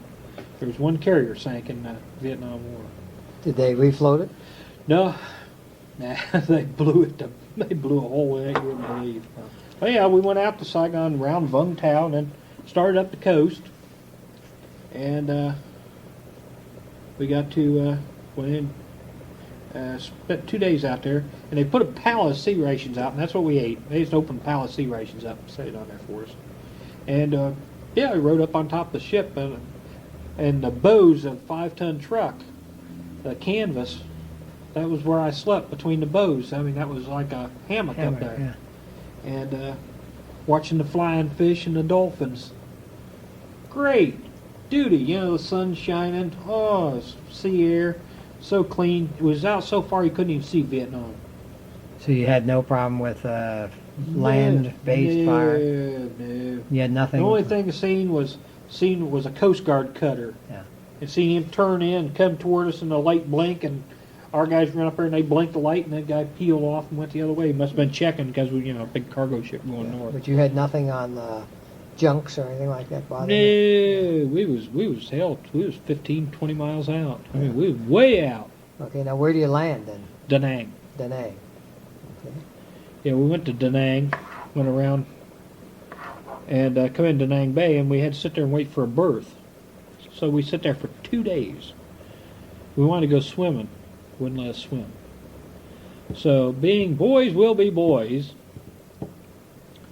we started sinking Vietnamese boats. What they do, they come out there to the ship, and it was like 100 yards from land. Yeah. And they'd come out in these little one-lung putt-putt ships or boats, and we'd take a repelling rope and we'd lower a case of seas just out of reach. And we're up on the third deck of the ship. I mean, we're way up there. And, well, it's a 60-foot repelling rope we're lowering us on, and it's almost all gone. So they're out there reaching for these things, and you sit back over the railing and you use the rope to line up on. Mm-hmm. And you throw a sandbag over the side and sink their little boats.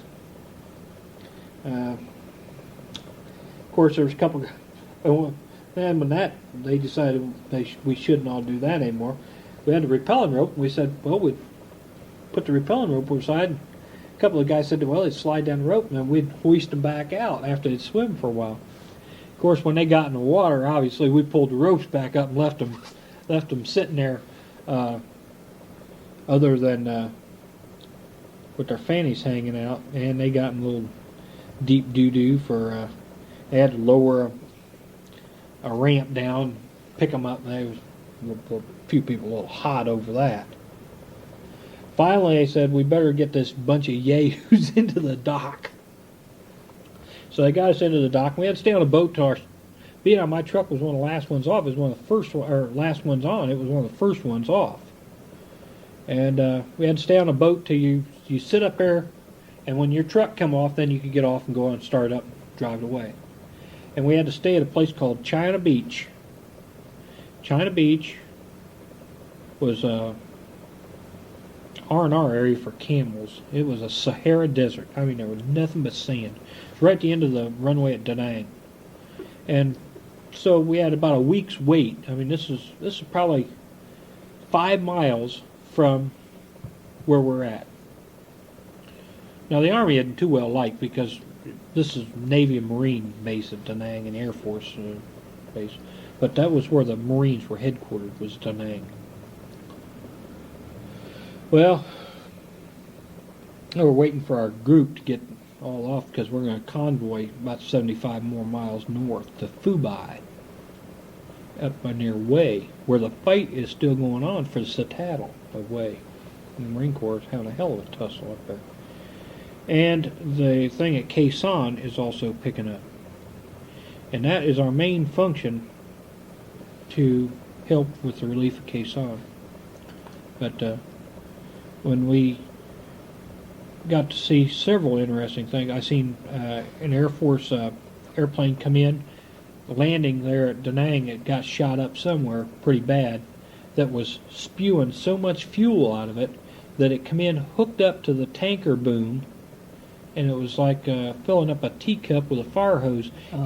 The tanker could put more fuel in than was running out, enough to keep the engine running. Mm-hmm. The fuel just pluming out. And you just cut them off as you got the end of the runway? And they come right in together, and right over the end of the runway, the tanker picked up, and the guy went on in and landed. So, boy, that was a little hairy. Then I've seen this one F-100 come in, and he comes in, he's does an overhead approach, and just as he makes his break, an overhead approach, you fly down the runway at about 1,000 feet, and right over the end of the runway, you start a 360-degree spiral. And the idea is to be, when you roll out of the thing, you're right over the end of the runway. With this overhead approach, the runway is always in sight, and it's tighter. It's right over the end of the runway. You're not out here 6 miles on a long, flat, slow approach where somebody can take a shot at you. Yeah. You're more over the confined area of the perimeter.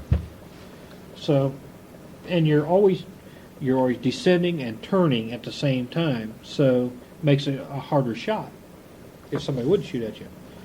And he comes in on his initial, which is where he flies down the runway at about 1,500 feet. And he just makes his break, and the airplane goes, woof, and flame comes out one side of it. And I mean, it was flame from just behind the cockpit all the way back. And you see the canopy come off, and the guy ejected, and his parachute opened, and he landed out there in the surf. I'm standing there with my camera, and I got the whole sequence. And the guy landed, they got him out of the surf, and, everybody run down because only like 50 yards to where, from we was there at the beach. And they get him out of there, and he takes his oxygen mask off, and he said, "Did you see where the airplane went?" And about that time, somebody yelled, "Here it comes!" It kept going in the circle. Uh-huh. And when I looked, it was about a quarter mile offshore, turning. And I was looking right at the nose of the thing. I picked up my camera and I took a picture of it. And I said, why am I going to take a picture of this? Airplane's going to run over me. And it kept turning, and it went right across, right in front of us, about 250 yards offshore. And it caught a wing, and then it cartwheeled on the water. It was neat. Now, that was pretty nifty. And, nobody got hurt, other than the pilot got a little wet, but he was okay. And I had the pictures. I had the whole thing on film. And somebody ripped my camera off. Took it away from you. Yeah, ripped me off, stole it. Why don't we knock it off for today's session? What do you think?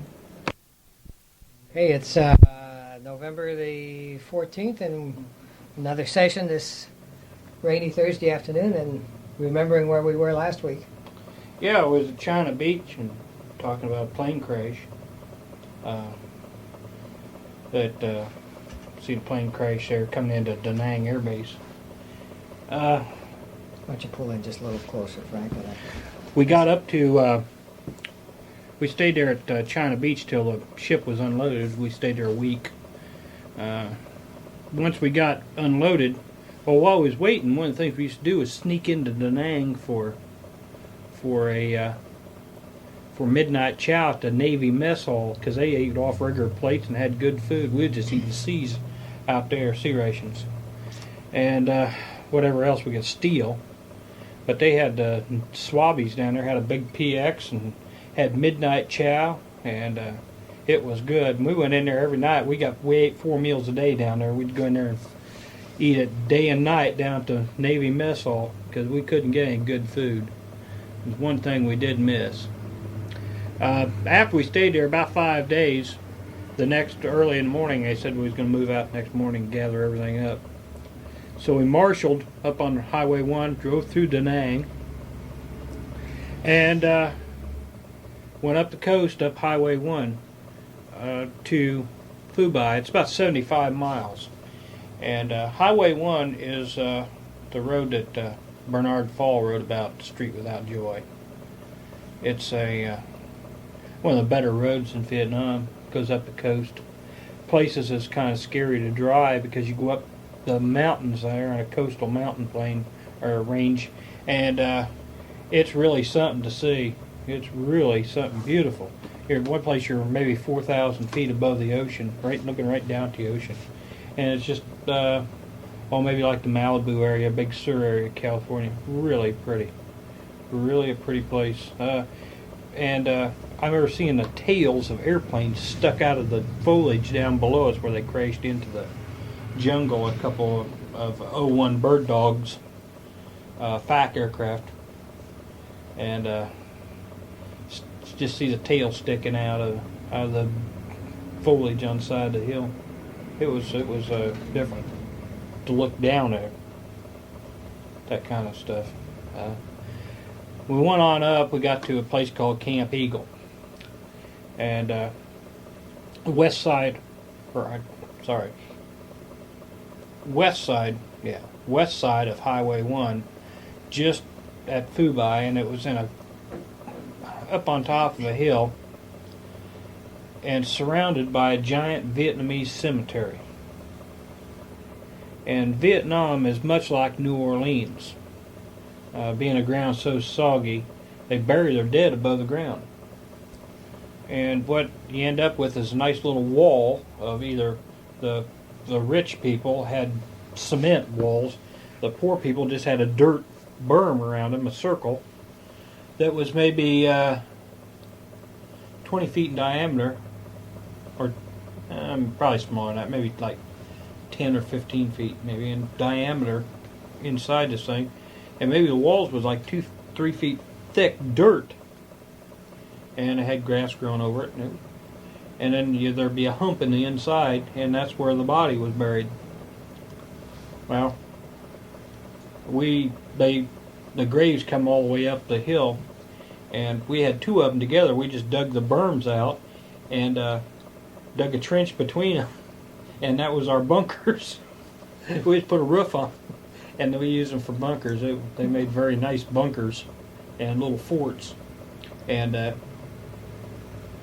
once we got there, we had a section perimeter we had to take care of, and there was a creek there. And one of the things you did on a perimeter, you set out listening post every night. So you wait about 11 o'clock at night, and you'd set people out, and you give them a radio, and you put 3 of them out there, and they'd go out and pick a grave and hide in it. And there was a little bit of along this creek was a little clump of trees, maybe 20 yards long and 20 yards deep. And we used to hide, go around in front of that, so if anybody moved toward that tree, you could hear them. And the call sign, the radio call sign for that listening post was Jackie's Grave.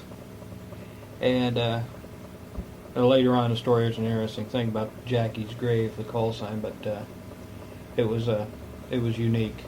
So we lived there in a graveyard, which was kind of an ominous signal, maybe. We was in a graveyard, but it was open territory across a long ways. It was like a half a mile basically to the woods, and we was on the high ground, so it's pretty hard to hide from us. You couldn't hardly move out in that area without Okay. But you couldn't hardly move out there without somebody seeing you, like I said, and so it was a pretty secure place. We felt very comfortable with it. We had bulldozers in, and they'd dig out a trench, and we'd just put a tent down. Actually, the tent would be like a GP medium tent, which is 16 by 32. What you do, and it had walls 6 feet high up to the walls, and they'd start come to a peak. What we do, we'd put a duck boards down or build a floor, and then put the tent up, and the ground level would be about even with the top of the walls. So you was actually sleeping underground.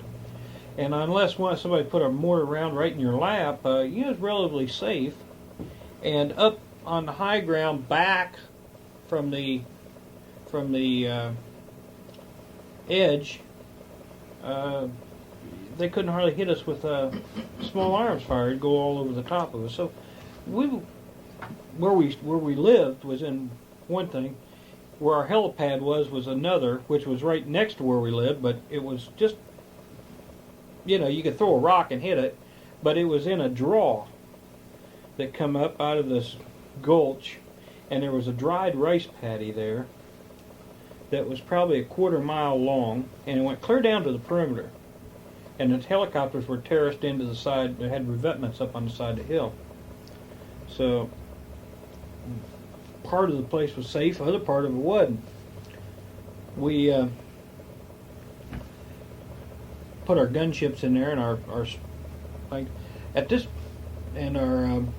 command and control ships. There's slicks. We just had 2 of those, like I said. We picked up up at Fubai. We picked up a couple more aircraft. We picked up 2 different types. We picked up a Loach. Loach is a GI acronym for a light observation helicopter, and it was it's the same as civilian Hughes 500,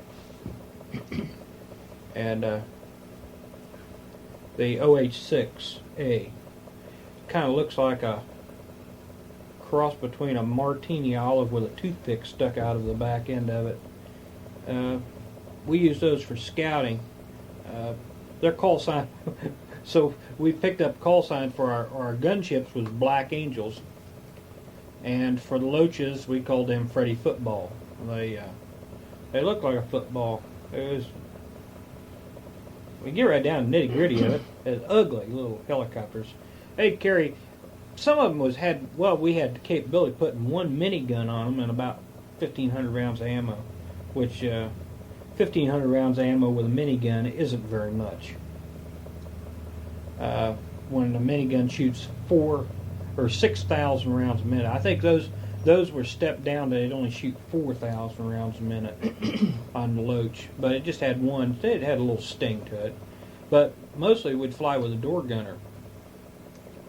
And just another set of eyes, and we used them, like I said, mostly for scouting and observation. It was economical to operate, and it was very efficient. It was easy to see out of them. Take the doors off of them and fly them around with no doors, no pilot doors, no crew doors. Almost fell out of one at night. That's another story that we'll get to. What was the mission up on the cemetery? Well, we was to support the forces that was going to go in and relieve Quezon. At this time, we didn't know this. Yeah. There was quite a hot spot. Quezon was cooking hot, heavy. Way, the Marine Corps was fighting up in there, and as usual, getting shit kicked out of them. Anyhow, they was doing the same at Quezon. They were having trouble in the Ashau Valley. The Special Forces camp at Lang Bay got hit by tanks. Had Russian T-42, T-41 light tanks, and then they had the PT-76, which is a amphibious tank. And man, I'll tell you what, when the tanks were in the wire, that was something. When they called and said that they had tanks in the wire, buddy, this is a war up here. There ain't no two ways about it. Down south, we was fighting an enemy that had a lot of ideas about what he was doing, but he didn't have any armor. Going hand to hand with a tank is scary. I don't care how you cut it. And sure, we had laws and M72 law rockets, supposedly a cheap imitation of a bazooka, and man, those things wouldn't do anything. I think it was good for shooting water buffalo, but that was about it. No good against a tank? The only way you can knock out a tank with a law is you had about 4 people have them in an ambush tank, and you hit it from about 4 different directions, and hope somebody does some damage to it. One man with a law is bad news. It just won't get the job done. You got to make a vital hit with a law. Anything that's not a vital hit, because of the type of weapon that it is, it makes a back blast and a big flash of light when it goes off. I think the proper word of its signature is very plain. And any tank crew worth their salt would blow you off the face of the earth before you got the second one fired. Yeah. And the range on them wasn't very good. You're talking 100 meters. Now, they didn't have the tow missiles like they got now, and the dragons and things like this that they're using now. That's got some range on them and got enough oomph that it will knock out a tank. But the Soviet, it's a Soviet tank, PT-76, and these T-42s, and some T-62s. Man, I'll tell you, that was scary. I don't care how you cut it. That was scary when they said tanks. They got into your positions then? No, they didn't get to us. But they was at Lang Bay, which was just a few miles away. Yeah. And the combo bunker, they kept calling and saying they've got tanks. And they said, no, you hear your generator. Yeah. He says, the hell with my generator. The thing's up on top of my bunker trying to get in. He says, I got a tank outside my door. Yeah. And they wouldn't believe him till they found a couple of tank holes. They said, maybe there was tanks here. A lot of guys got hurt up there at Lang Bay. That was a mess. They had to exfiltrate out. But we used, and also we was up against heavy artillery. At the cemetery. At the cemetery, at Camp Eagle. Yeah. We had Soviet 130 millimeter field guns that fired on us. We had the 122 rockets, but we had those down south also. The BM-21 rockets. And which is a pretty accurate piece. I mean, it weighs, the whole rocket weighs about 76 kilos. And had about equivalent to warhead to a 105 howitzer. Made a hell of a bang when it hit. It made a hell of a noise when it was coming in. And of course they had the usual stuff, the 12-7s, the 82 millimeter mortars, 60 millimeter mortars they stole from the Arvins. The small arms, RPDs and SGMs and stuff like this, AKs. But, we had this added attraction of having heavy equipment trained on us. Yeah. I mean, this wasn't a guerrilla war. This was the first time then? That I had ever been in that position. Yeah. And it was the first time, I think, that I'd ever heard of it in Vietnam. Yeah. Were they pretty accurate? You betcha. You bet. Yeah. You bet they were. Did they have, obviously they had some kind of communications? Very good communications. We was up flying one day, and they was jamming. They'd get on our radio frequencies.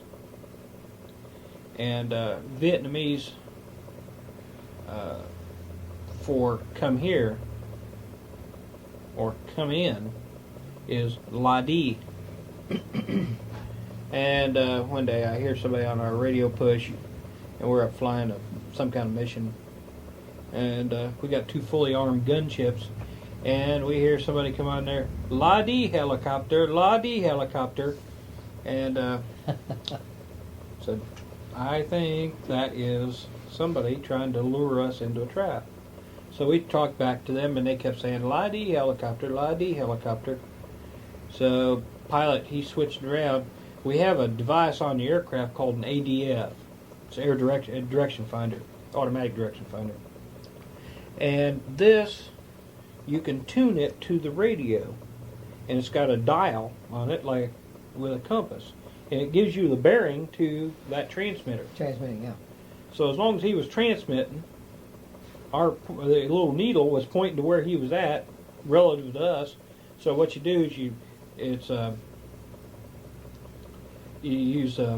use what's called an OBS, observed bearing select, and you get it to 0, and that means he's straight off your nose.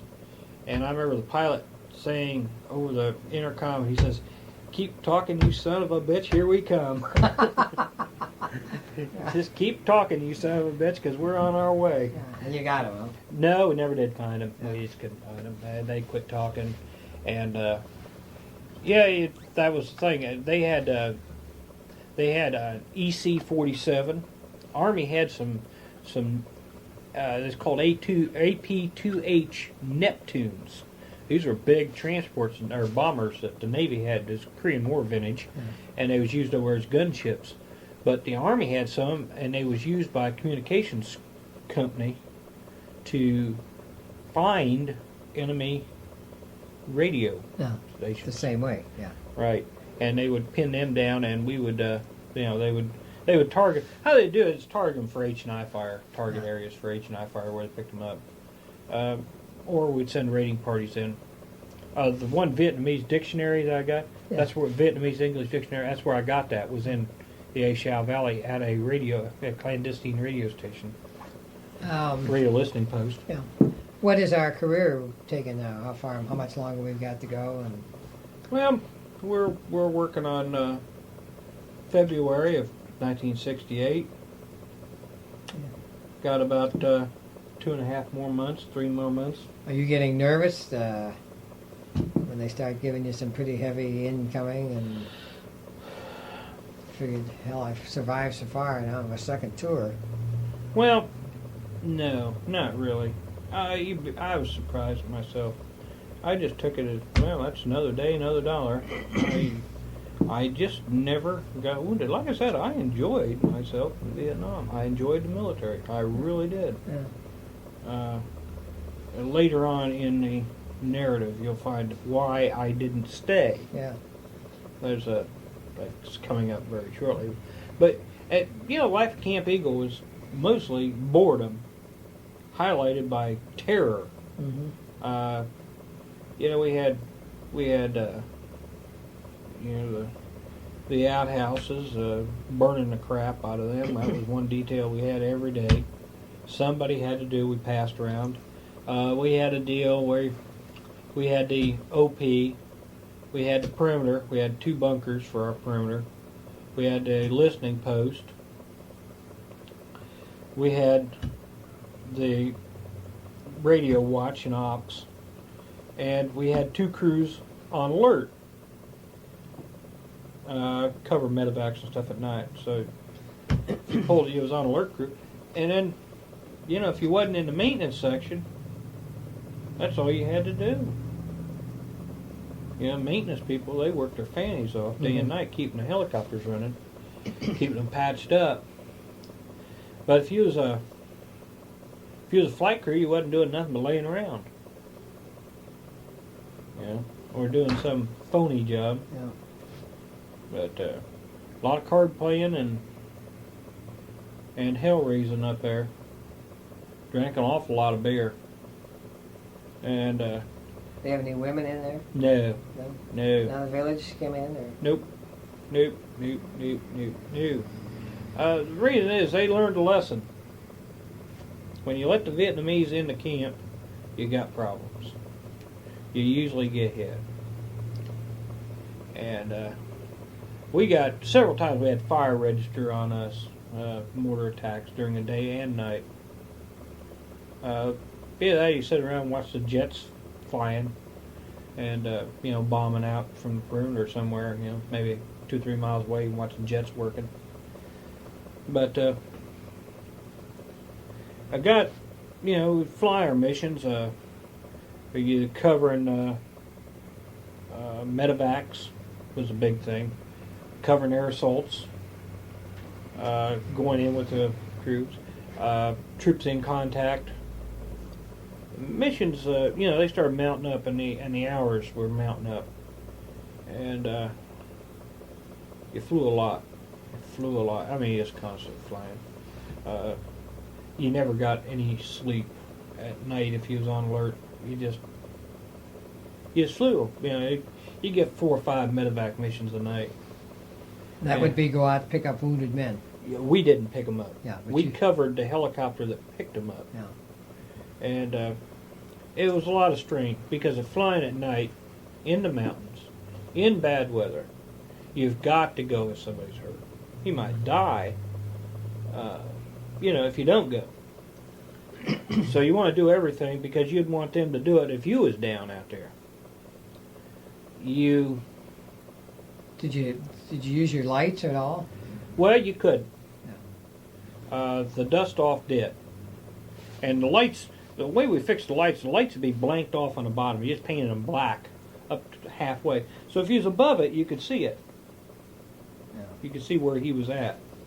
And you try not to use any lights at night because you just... How the heck could you see? Well, it was just by luck and by gosh. Did they have radars on those? No. No radars? No, the instrumentation, other than some more sophisticated radio equipment for communications, was much like you'd find in a Cessna out here at the airport. It wasn't nothing fancy. Huh.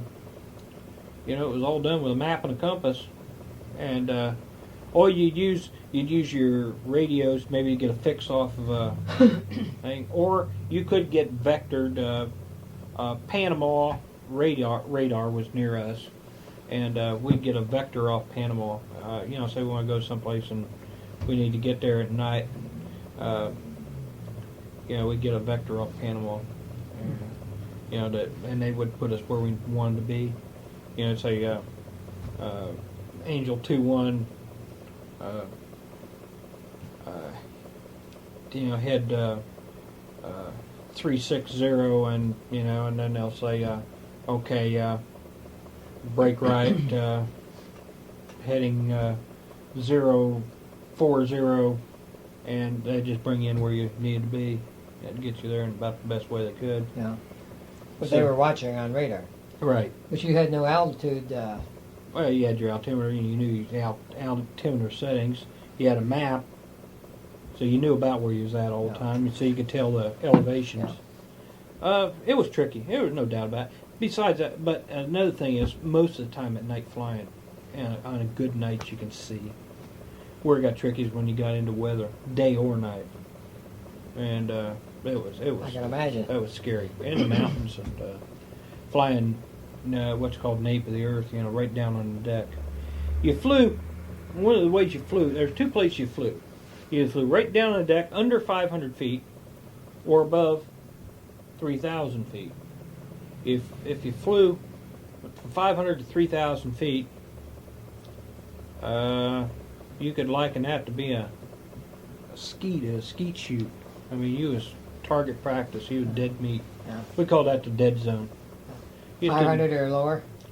500 or lower, or 3,000 and above. Why 3,000 and above? Because you was out of the range of small arms fire. What they'd be using on you?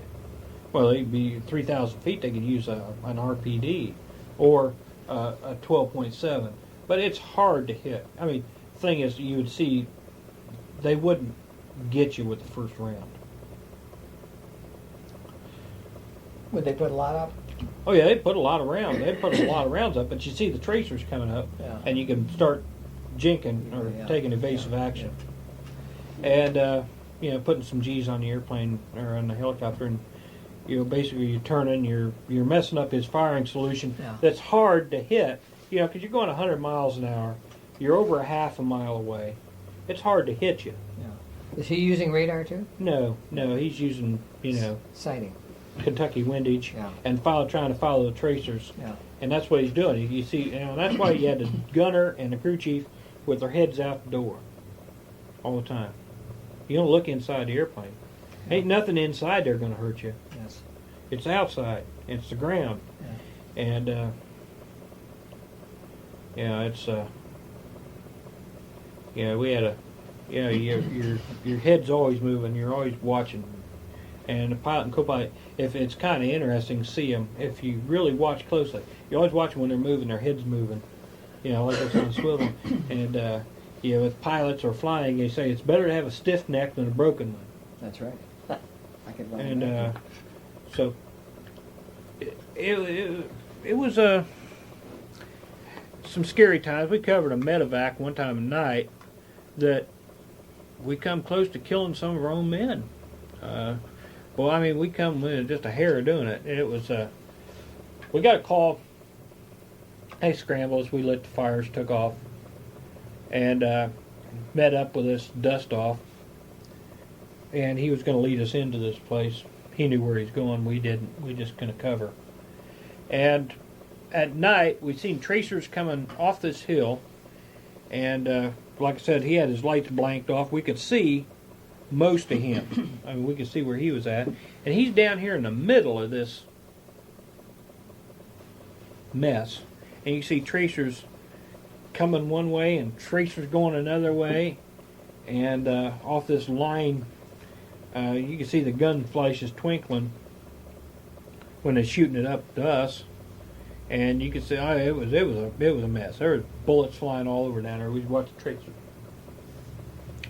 Guy's talking to us on the radio, and he calls us up and he says, "Okay, we're talking dust off. Dust off's having all kinds of problems getting in there." He said, "I can't go in." He says, "It's too hot." So he backs out, and this guy on the ground commander's radio operator is telling us where to suppress fire. And he says, "You see them tracers coming off the hill?" "Yeah." He said, "Them's Charlie's tracers." He said, "You see them flares up on the hill?" He said, "Them's Charlie's flares." I said, "Whoa, this is different." And our pilot, I was flying in the lead ship, and our pilot said, "This is Angel 2-1. We're going to roll in and suppress that." And what we started to do, and we was too close in when we rolled to, well, it was close enough in to use the miniguns.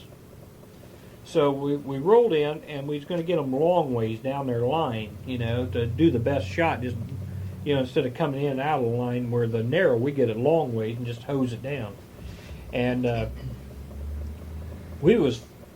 night, we was flying with using windage and following tracers. And what you do, you just fire a burst, and you put the pipper on the target, and obviously everything isn't quite right at night, so you're going to probably miss. So what you do is you see where the tracers are hitting, you move the guns to hit. Just basically hose them in. And we fired the first burst with the tracers come out, and the guy yells, "Cease fire, cease fire." He said, "That's Charlie Company, not Charlie. That's Charlie Company." I said, "You better rename them people." Because, we come with a gnat's ass of just rolling in and just... This was the night? Yeah. Finally, the dust off got in and got the guy out. We got the right people, and we shot the place up a little bit and raised a little barrel of hell out there, and dust off slipped in while we was shooting the area up and picked up the wounded and took off again. But that's mostly what the missions we flew, but they was long and it was hard. And, it was nothing to fly 40, 50 hours a week. Nothing. Huh. At the end of my term, I ended up with, I think the most I ever got in a week was 84 hours. Got 84 flying hours in a week. It's hard to believe, isn't it? Yeah, it's hard to believe, especially when you only go about 40 minutes a shot. And you're out of fuel or ammunition, and go back and refuel and rearm. Now, not all that was combat time. I guarantee it wasn't all combat time. That was flying mortar watch during the winter, and when the days were a little shorter, you had more time at night. We flew a mortar watch. That was one of the missions we had. We flew that with the Loach, and you wouldn't fly as a gunner. You'd fly as what's called a TO. You'd fill out the log and you'd put your time down as TO, technical observer. Well, you went out and you flew all night. Pilot isn't into manual labor. So whenever he'd fire the engine, you had to go out and look inside, make sure there wasn't no fluid leaks or hydraulic leaks. And you had to refuel the airplane. He wasn't going to touch the fuel nozzle. Oh my God, that's work. And we had an artillery observer with us. And we just fly one ship, and we go up to like 5,000 or 6,000 feet and fly in circles all night around the whole Fubai complex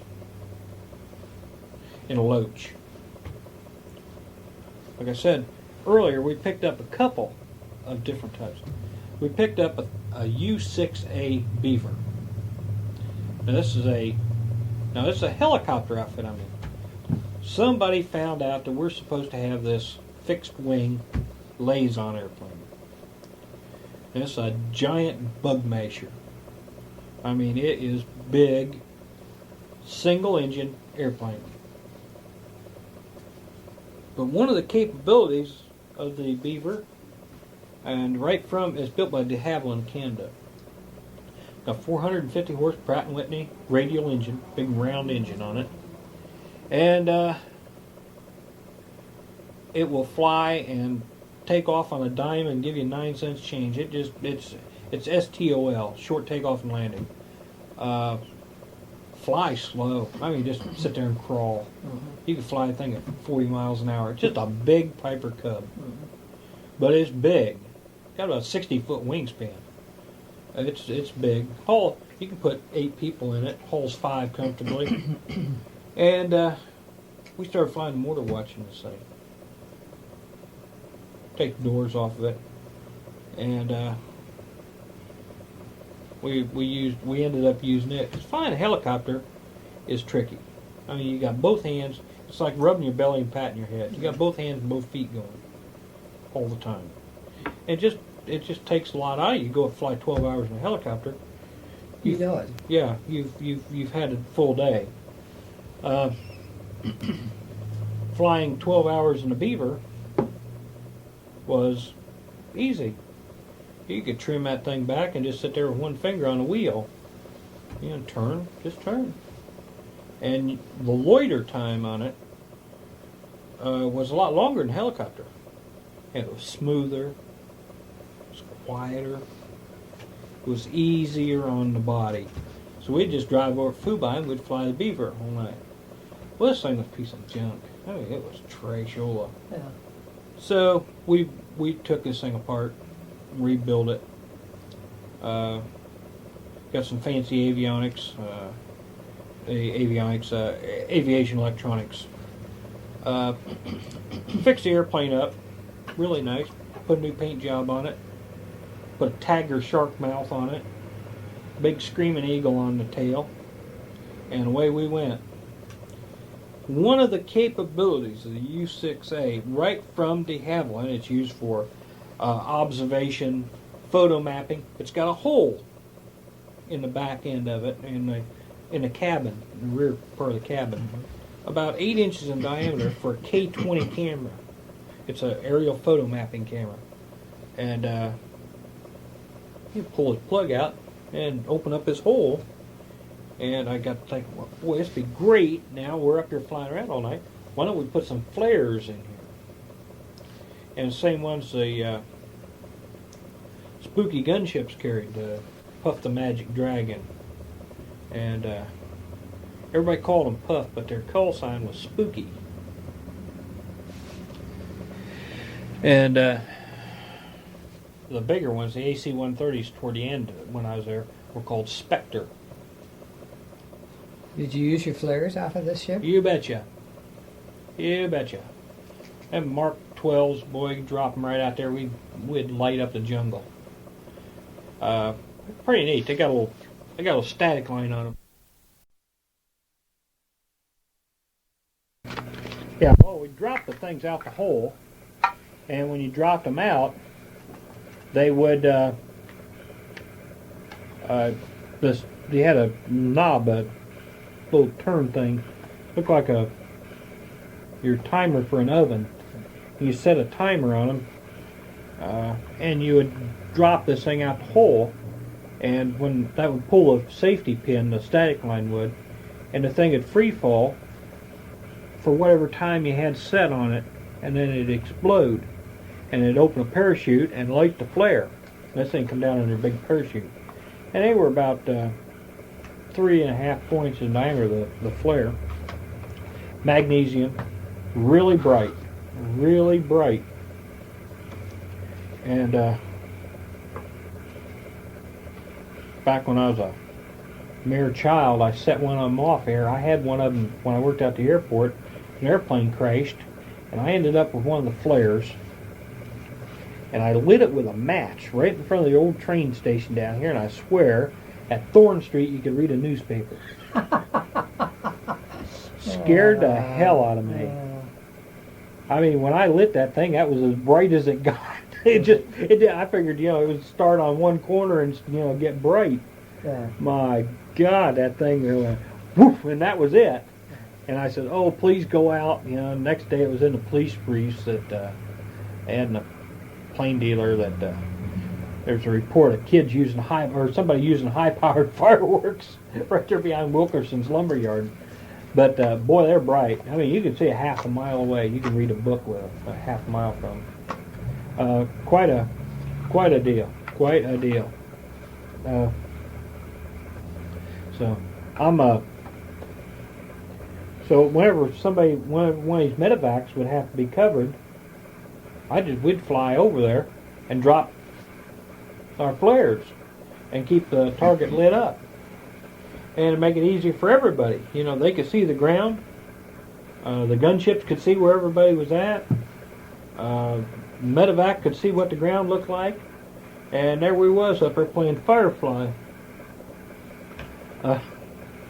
But as usual, with typical military operations and this band of heathens, things got out of hand.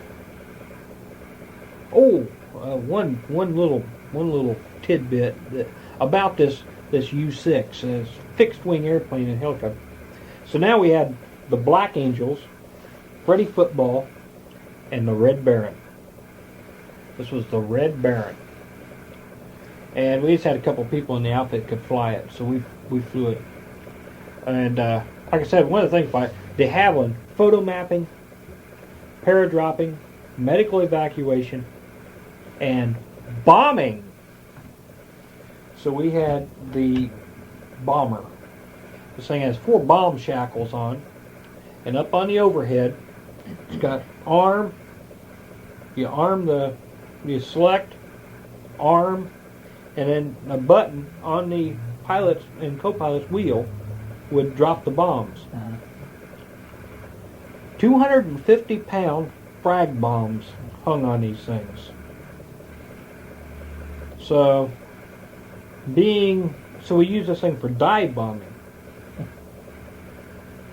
which was really neat for covering medevacs, because 250-pound frag bomb is a big thing to hit the ground. It makes a hell of a boom. So we tried dive bombing with this thing. We ended up with I guess it would be equivalent to Doolittle's Mark Twain bomb sight.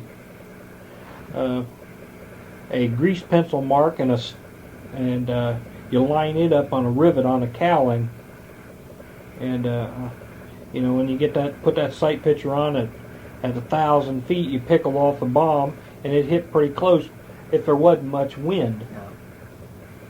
But we wasn't really worried about hitting anything. All we want to do is scare the hell out of them and get them to hold their heads, put their heads down, and while the medevacs get in and out. Artillery couldn't cover the backside of a medevac. It had to leave one side open for them people to get out. Well, we could run up and down that side and drop bombs.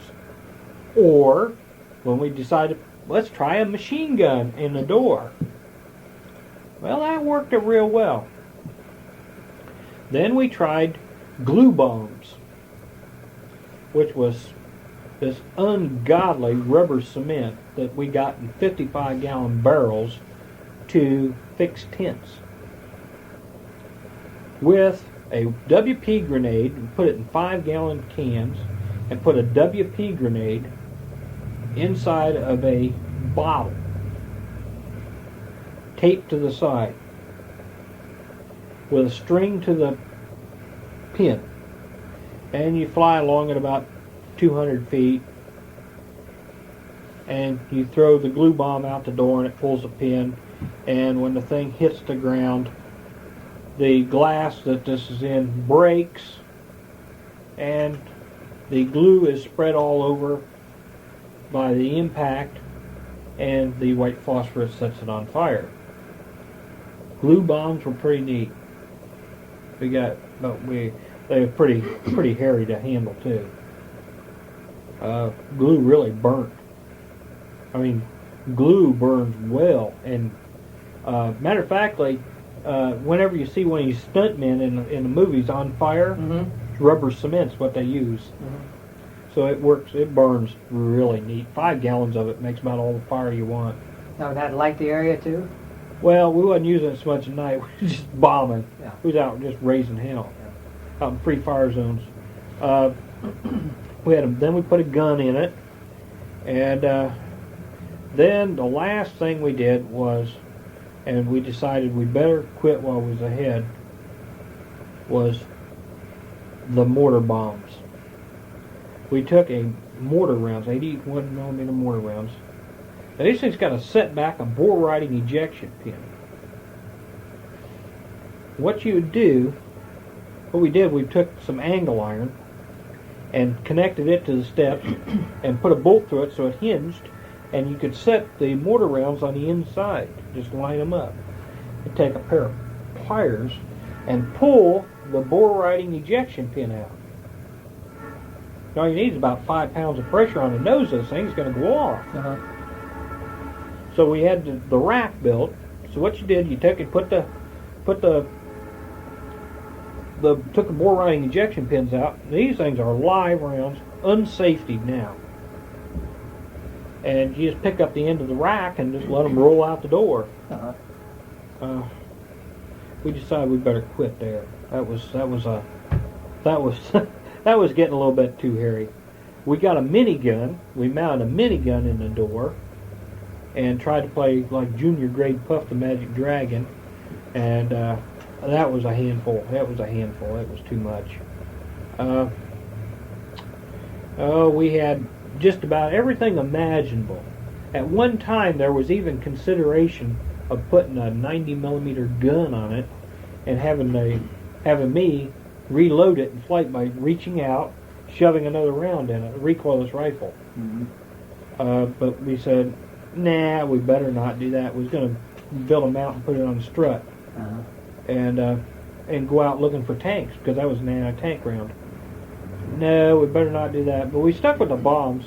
We'd use the small CBUs, cluster bomb units, which was pretty neat. We went back and we ended up with, we didn't carry about 10 flares, M60, and 4 bombs of some sort on it. And small bombs, it was limited to 250 pounds per bomb rack, but 260 pounders would go on it.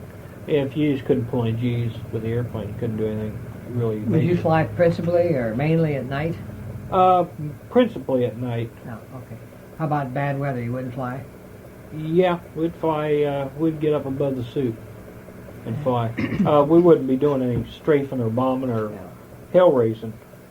But we had the kiddingly said we had the only armed beaver in the world, and it was a unique experience. We was kind of a unique crew. We'd go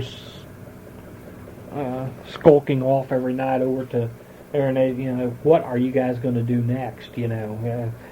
A wild bunch over there, clear away from us over at the air base, because we didn't have a runway. So we had to go over to the air base, and we had revetment and stuff over there, parking area on Fubai Airport, about 2 miles away. And that was where we had kind of our skunk works, where what are we going to do next? What are we going to steal or beg or rip off from somebody, or if anybody on the airbase left anything laying, it belonged to us, because we just grabbed onto it. So we had a unique thing, and I can say honestly, during World War II, it was all Army Air Corps. Since 1947, when I went to U.S. Air Force, I was the only Army bombardier, unofficially, and I was the last U.S. Army bombardier, unofficially. It was unique. It was unique. It was kind of crazy because nobody. It was more because it was. I've got a secret, and we're not going to tell you what we're going to do. You're going to have to see this one to believe it. Right. And no, what are them people doing? Now, and so it was a fun time. It was really kind of fun. We didn't get hit because they couldn't see us. They couldn't see us at night. Too high. Too high, didn't have any lights on. But what we was doing, you could see flashes whenever mortars would fire. There'd be a brilliant flash. Looked like a photo strobe light going off down there. Or if the rockets went, you could see those babies going. So what we do is get a fix on it and call in artillery. Or we go in and bomb it ourselves. So that's what our job was. Somebody gets hit, we can see these things coming up. You know, we can see these I think they've been on the news lately, Katyusha rockets, the BM-21s, 122s. You see them babies coming up. You can see the artillery firing. So when we see something, just home in on it. we'd home in on it, either blow it up ourselves. We had an artillery observer from Division Artillery on board. He'd call in direct artillery fire on it. We could direct artillery fire on it, or we'd, like I said, we'd just blow it up ourselves. We was flying, you know, with armament that night. But it didn't take long for that to go away. You know, Air Force got on us, Division got on us, take the weaponry back off. We did keep the flares and the door guns, but we did fly with the Red Baron. That was a unique time, probably in aviation history of the Vietnam War. We was probably the most primitive aerial weapon system. Yeah, it was a thing. Yeah, it leaked oil, and we called it, you know, as an aerial oil slick. It was bad. That thing was something else. It was kind of crazy to do that. We just got hit with it a couple times. We got small arms fired a couple times. It hit us in back in the tail cone. Didn't do any damage. It was unique. It was fun and exciting, and I think what made it that way was the fact that there was sort of a mystique to it. Different. That's right. Yeah. And the other people, you know, you got this ego thing, and you want to top your own act, and everybody's saying, what are you going to do next? What are you going to do next? So we'd have to come up with some kind of, you know, we'd try and come up with some harebrained idea. Mm-hmm. You know, looking back at it, some of them were really harebrained, you know, like the live mortar rounds, and have 18 live mortar rounds sitting there. You know, if we hit an air pocket, we could have blown ourselves to kingdom come.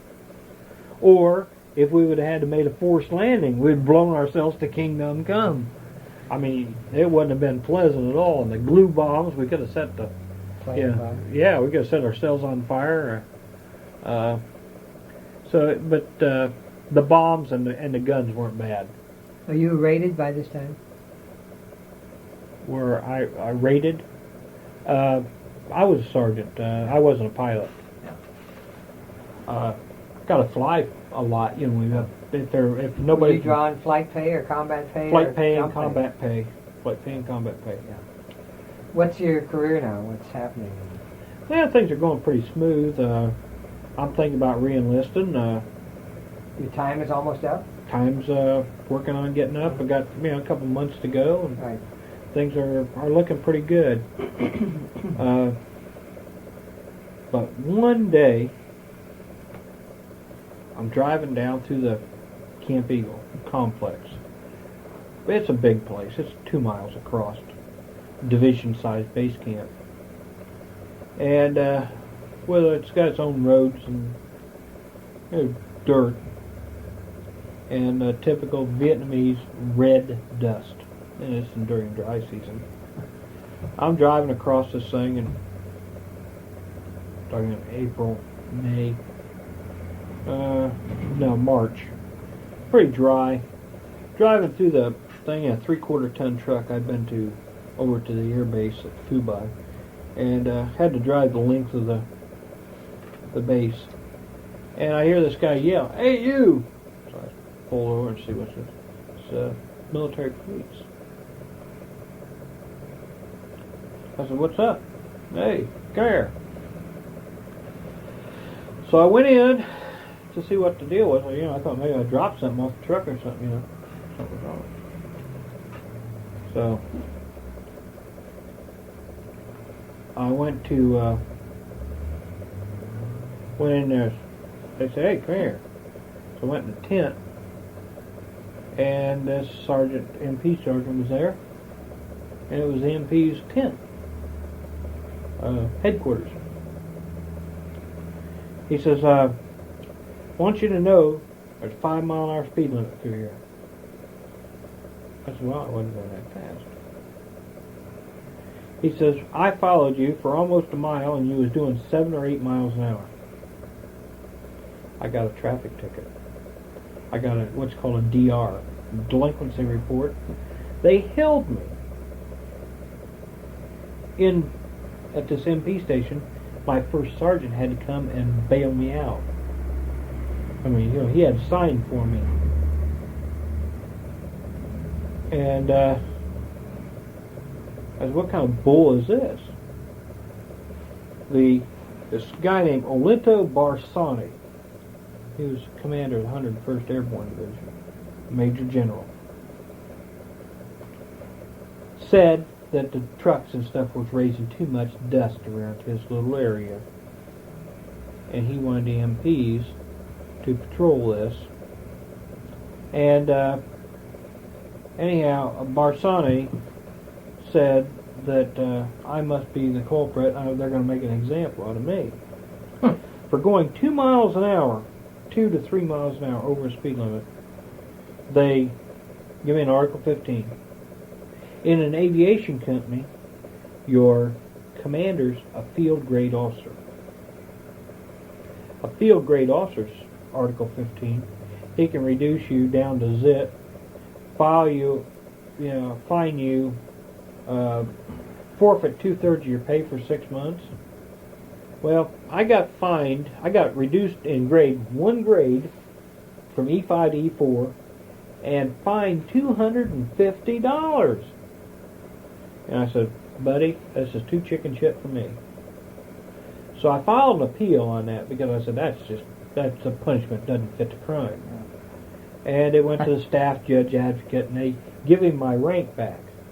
But I still ended up fined $250 for going 3 miles an hour over the speed limit in a war zone in a government truck that speedometer didn't work in. And I was just letting the thing idle. I wasn't driving fast, I was just letting it idle. And that's where it idled at. And I didn't know you could cut her down to 5 miles an hour. Well, I said, if that's what they want, they don't need me. Because what happens if I get 15, 18 years in toward my retirement and I run into some jerk-off like this again? And if I do, I get busted, I'm losing.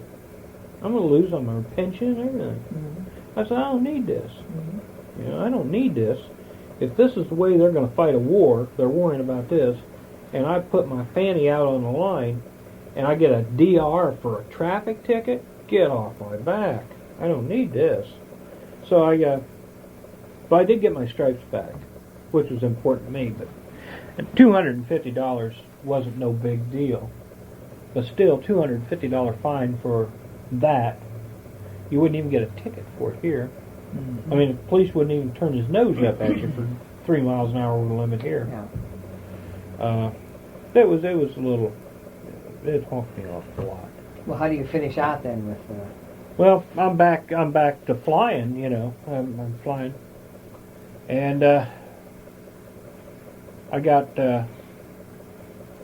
we got shot down a couple times up in the A-Show. It was the difference from my first time till now. The changes. Like I said, my first trip over, we got hit with a 60 millimeter mortar, got 4 or 5 rounds in. We got mortared. That was a hell of a mortar attack. This time, we got, during a Tet offensive, we got 2,000 rounds in on us at night. We got 130 millimeter field guns. We got the big rockets. We got heavy mortars. They've got now, if you was on a helicopter my first time, if you got a 51 caliber, 12.7 firing at you, that was a big gun. They had 37 millimeter radar-controlled anti-aircraft guns. Yeah. Now these babies would knock down a jet going 500 miles an hour at 10,000 feet. Yeah. And we go puttering by doing all of maybe 80 or 85 knots at 1,000 feet, hang it up. You ain't got a chance. It'd blow you out of the sky. And that's what we ended up fighting. So there's a change is coming on. Another thing that happened that I didn't know till a year ago what the deal was. We started getting, they give us a very pistol, a flare pistol to carry. Put it on. What we did was taped a grenade can to an upright post, and we stuck the barrel down this thing because that's how big it was. Big blunderbuss of a single shot pistol. Shot a flare out. Well, and they're telling us watch for anti-aircraft missiles, aircraft missiles. Keep an eye all around you. Don't only look at the ground. Look back. Check your 6 o'clock position, on clock type thing. Check your 6. Check your 6. Watch all over. Don't let nothing come up underneath you. Say, well, why? And we had heard about the SA-7 missiles. What happened in February of '68? 6 MiG-17s from North Vietnam and 2 Aleutian IL-28s, Beagles, bombers, and these Frescos, NATO code names for MiG-17s, a Fresco D and Fresco Cs is what North Vietnam had. 6 of those things punched a DMZ, and 2 of these Beagle twin-engine medium bombers was down there with us. I mean, right in our back. I mean, had we known to look for them, we could have probably seen them. Because, I mean, they was right down where we was at. They thought they was going to bomb the airbase at Da Nang. Which, that guy probably went back to done that. He probably got the Vietnamese Medal of Honor or something or whatever, or a bag of rice from Uncle Ho. But it was kind of, they wouldn't tell us what the deal was. And now I know that the MiG-17 had the Alkali and the Atoll missile, which is about like our Sidewinder air-to-air missile. And that's a little freaky, playing, here you got jet fighters and helicopters. But we went looking for them. There were several times when it was mentioned, maybe we ought to, see if we could lure a MiG to come down, because at Dong Hoi, they had a MiG base, and it was only like 50 miles away. But we always thought if we could ever get the nose on one with the miniguns and the rockets, we could really we could saw him up. You could do something. Yeah, it was interesting. It was different. So we got shot down up north one time. We got covered in a medevac, got hammered, and we lost the hydraulics, lost the tail rotor. To lose tail rotor, you have to make a running landing, and that's where you let the air streamline the ship like a dart.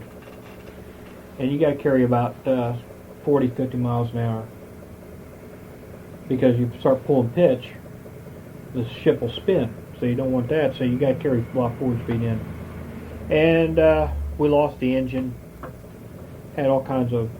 There's a tail light panel across the top of the glare shield, or just below it, and everything kicked on. There was more bells and whistles and sirens and stuff going off, and fire warnings and stuff. And it's time to put her down. And I remember looking around and saying, we just got over a ridge line, and I said, you hear them calling on the guard frequency 121.5 and 243. You had a selector on the radio. You just punched it for guard. No matter what the radio was set on, it automatically come up on the guard freak. And you simultaneously broadcast 243 and 121.5 and on the VHF and then the HF. and everybody monitored guard. And I remember probably the scaredest I ever was when I heard, I see all the lights blinking, I see the whole tail light panel going off. I know we're hit because I can hear the rounds hitting. We're in pretty bad shape, I know, and we're settling. You know, I know they flattened the pitch out, and we're making auto rotation, and got a lot of forward speed, and we just got hit not far away. But you're going away from the fire. Oh yeah, we turned away from it. Yeah. We got over this ridge, and I remember hearing over the headphones, because you can hear all the conversations inside the ship and to the radio, was Black Angel 2-2 that I was flying on that day. 2-2 calling Mayday, Mayday, Mayday, going down the vicinity on 5 north of A Shao, and you say, boy, this is me, and there ain't no place to land. You can't see, trees, and there's a little clearing there. It takes about, now you make a running land, it takes you about 150 to 200 feet to get one slid to a stop. We had about 70 feet of clearing. And I remember seeing the clearing coming up, and I said, whew, and we hit and slid down over this hill and hit the proceeding blade, luckily. That's the blade that's coming forward. Now this blade is long, spinning very rapidly, of course, and it's a lever. When it hits a tree, not only does it just start disintegrating, but it transmits a shock back through the blade, through the rotor mast, and what it does, it will lever the engine and transmission right out of the ship. And where the thing hits during its pattern is which way it goes. If the blade coming forward hits, it pushes the mast to the rear by stopping like that. Mm-hmm. The twisting force of the engine and mast and transmission is turned to the rear, and it just rips it right out the back. It'll tear the engine, whole thing loose. If you hit a blade that's going to the rear first, like slide sideways into something, it levers it forward. You'd all be dead. And it comes right through the fuel cell right into you. And that's not neat. Well, we Luckily, got it. The way it landed. Well, we hit the blade going forth and went right into the trees and just mangled the whole front of the ship.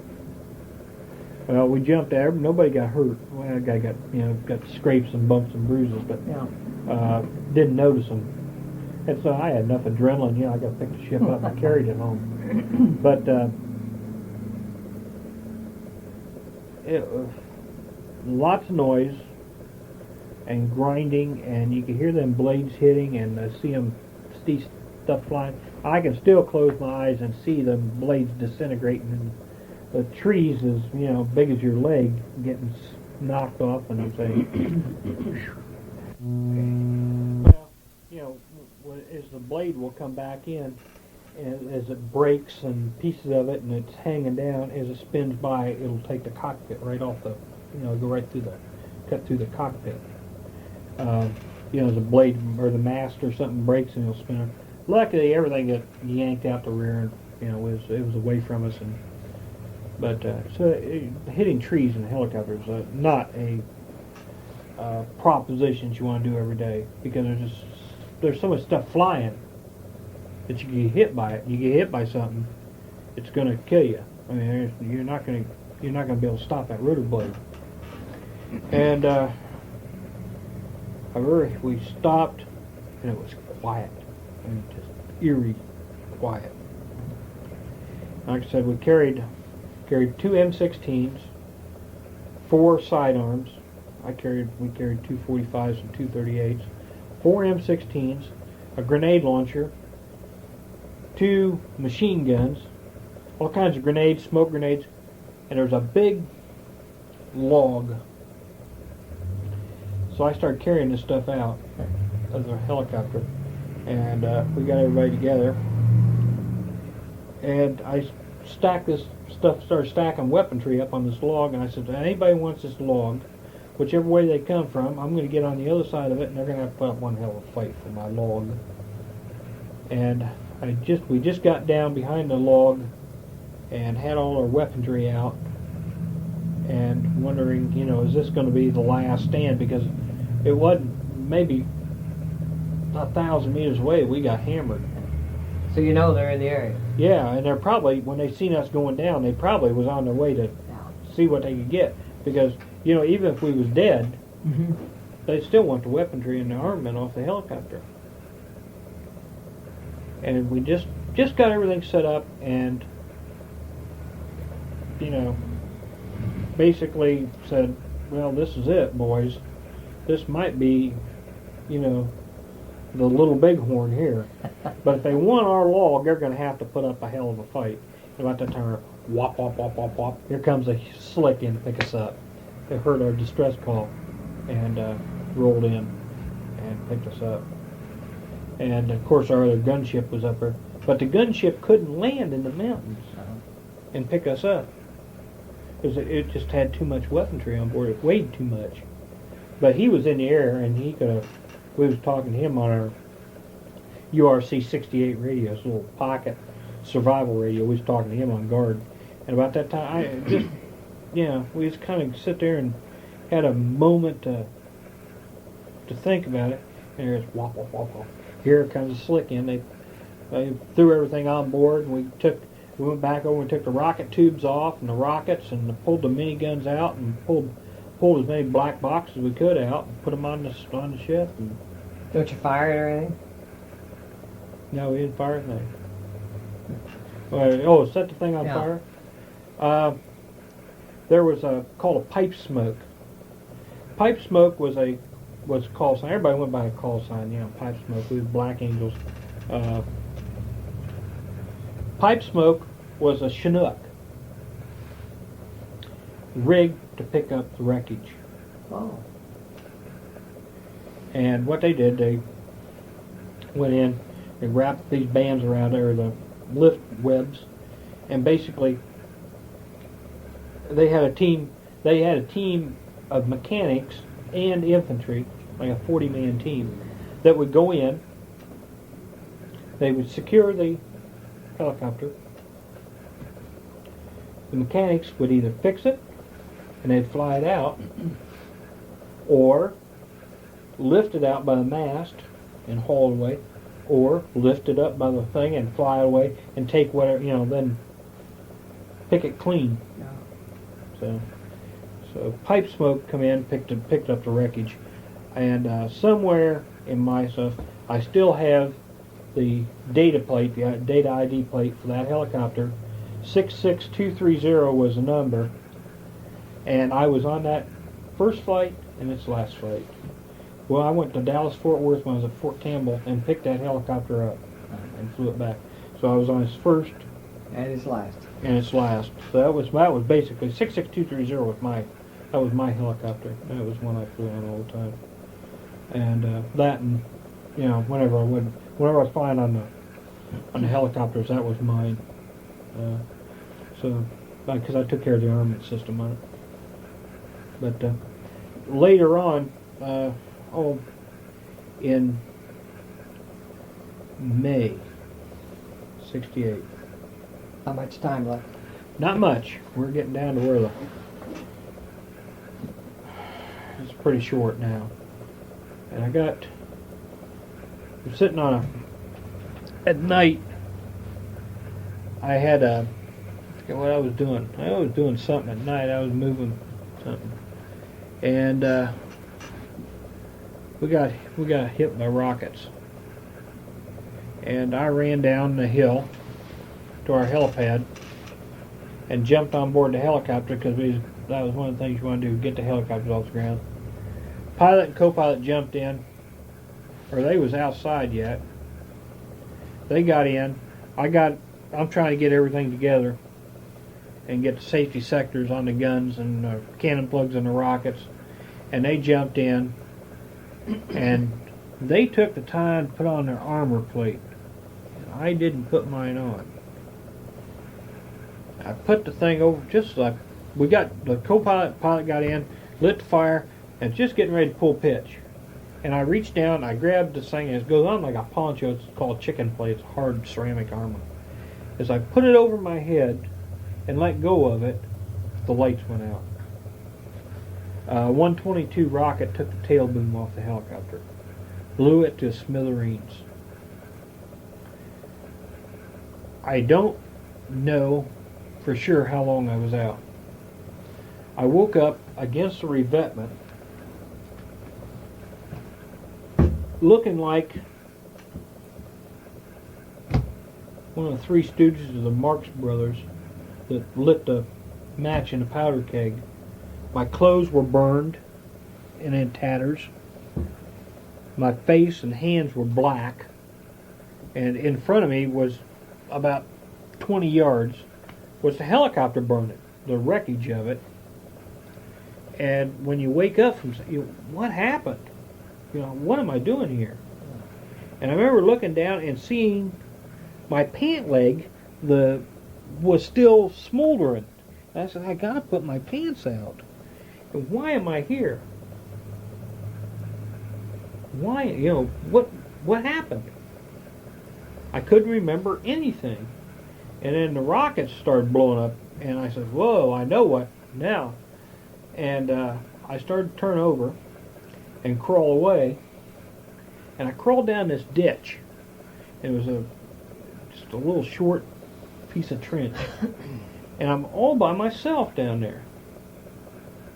And I've just got, it's just deep enough for me to get my body in. And my side hurts. It feels like somebody hit me, Somebody hit me right in the stomach, in the pit of the stomach. I can't feel any blood. And I said, something is wrong here. What's going on? I was scared, confused. Anybody I think has been knocked out, when you come to, you say, What happened? yeah, well, how'd I get here? This wasn't where, was laying down. What am I doing laying here on the floor? It's kind of scary, and I started hurting. Anyhow, I finally found where the blood was coming from. I had a hole in my side. Just right about opposite my appendix, where you generally find an appendix scar on the left side is where I got hit. Went through my belt, my web belt, and through the top of my pants and my shirt, and punched a little hole in me. Well, I didn't feel that bad, and I wasn't losing a lot of blood. But I definitely knew something got me. And I found a rifle. I got back up, and I found my rifle, and stuff was laying in the revetment. And I went back down to this ditch, and the rockets started hot and heavy. I mean, they just started constantly. And the mortar rounds. And there I am, laying there, wounded in this ditch, by myself. Didn't even have anybody to talk to, nobody for moral support, nobody to look at my wounds. I knew this was bad. And I could hear those mortar rounds. And they got a lethal radius of like about 15 yards. Mm-hmm. So obviously, if you fire these things every 30 yards, they'll interlock. You get full coverage of the target. And what they'll do, they'll move the elevation. So you start dropping these rounds, and you turn the elevation about a half a turn every time. It changes where the rounds land. And when you're laying there you don't dare stick your head up and look to see where they're hitting. You hear them, and you hear them, boom, boom, boom, boom, and they keep getting louder and closer and closer and closer. And you say, is the next one going to right in the center of my back? You know, and that's when it gets scary. You're sitting there, is the next one coming right in? It's going to, you know, right in the center of my back, and they're not even going to find a bit of me. And then you hear them going over the other side, and then pretty soon they'll walk them through, and you know they might be walking them right down beside you. But that is probably the most terrorizing thing. And the fact that I was out there, and I figured if I get hurt out here, nobody's going to find me. So I said, you know, I got in my mind, I got to get someplace else. And I started moving down toward where the perimeter was, because I knew everybody's going to be there. This is dark. Oh yeah, it's like 1 o'clock in the morning. And we got down, I moved down to the perimeter, and I got my trusty rifle with me. And everybody's wondering, what the, you know, look at me, what the hell happened to you? Well, then we got attacked. We got a ground attack. And we had a hell of a fight going. And first light in the morning, they started moving wounded out, and they moved me out, and they moved me over to the what they called Charlie Med, which was the 326, and the 326 sent me over to the Marine Corps at Fubai Air Base and 3rd Marine Field Hospital. And from there, they had me in there with everybody got wounded, and there was a bunch got wounded that night. And remember, I didn't know where the shrapnel went. These doctors and nurses and stuff, they're not sitting there going to tell you everything that's wrong with you. Yeah. They just work on you. Well, they cut my clothes off me, and there I lay on this litter on a couple of, looks like sawhorses made out of pipe. They set us on there. And I remember the guy that was next to me was wounded in the stomach. And they took him right there, and he was unconscious. And they took his intestines out, and they was holding them up to light going through it, and they'd find the thing and they'd sew. And they're leaving me there. And I got this hole in my stomach, and I'm saying, oh God, are they going to do this to me? I couldn't believe what I was seeing there. They come over to me, and they stuck a probe down there, and I could feel it hitting metal. And he says, you're in good shape. It didn't go through the peritoneum. It went down along between the skin and the muscle wall. And I had a piece that I didn't know about until later. I got hit, it splintered when it hit me. I had one entry hole, and a piece of shrapnel lodged under my skin. Mm-hmm. So they get in there with a probe and a forceps and play around with it, and said, there it is. Pulled it out. And it was, I suppose, 1/4 inch in diameter. Little, about the size of a little piece of pea gravel, but it was metal. And they took a cauterization gun and cauterized around the wound and trimmed it up. Said, well, we'll put a drain in it, and left me. Took me over. Said, well, we're going to send you to the hospital ship, repos down in Da Nang Bay. They flew us down there. They started flying us down there. Landed on the ship. I stayed there for about 3 days, and they said, well, you're too short in country. You're going to Japan, you know, because by the time you healed up, my time would be up anyhow, so we might as well get rid of you now. Leave the beds open for people that need them. So I went to Japan. I went to the Philippine Islands first, and stayed overnight in the Philippines. And I went to Japan, to Yokosuka, Japan, 25th Field Hospital. And got in there and stayed a couple days. And they said, time to go home. Going to send you to the States, because there's no use of you being here. And I was having some pain, and they took some x-rays, and they found another piece of shrapnel back by my kidney. So this wasn't too pleasant an experience, and it kept a turn and it stabbed me. Well, it didn't. It wasn't totally unpleasant, but yet it wasn't the greatest thing in the world. So they said, "Where are you going to? Which Army hospital you want to go to, or where you want to go?" And I told them Wabash County Hospital. And they said, "No." They said, "You can put it down just in case. You never know." So I put that down. That was my first choice. My second choice was Fort Knox.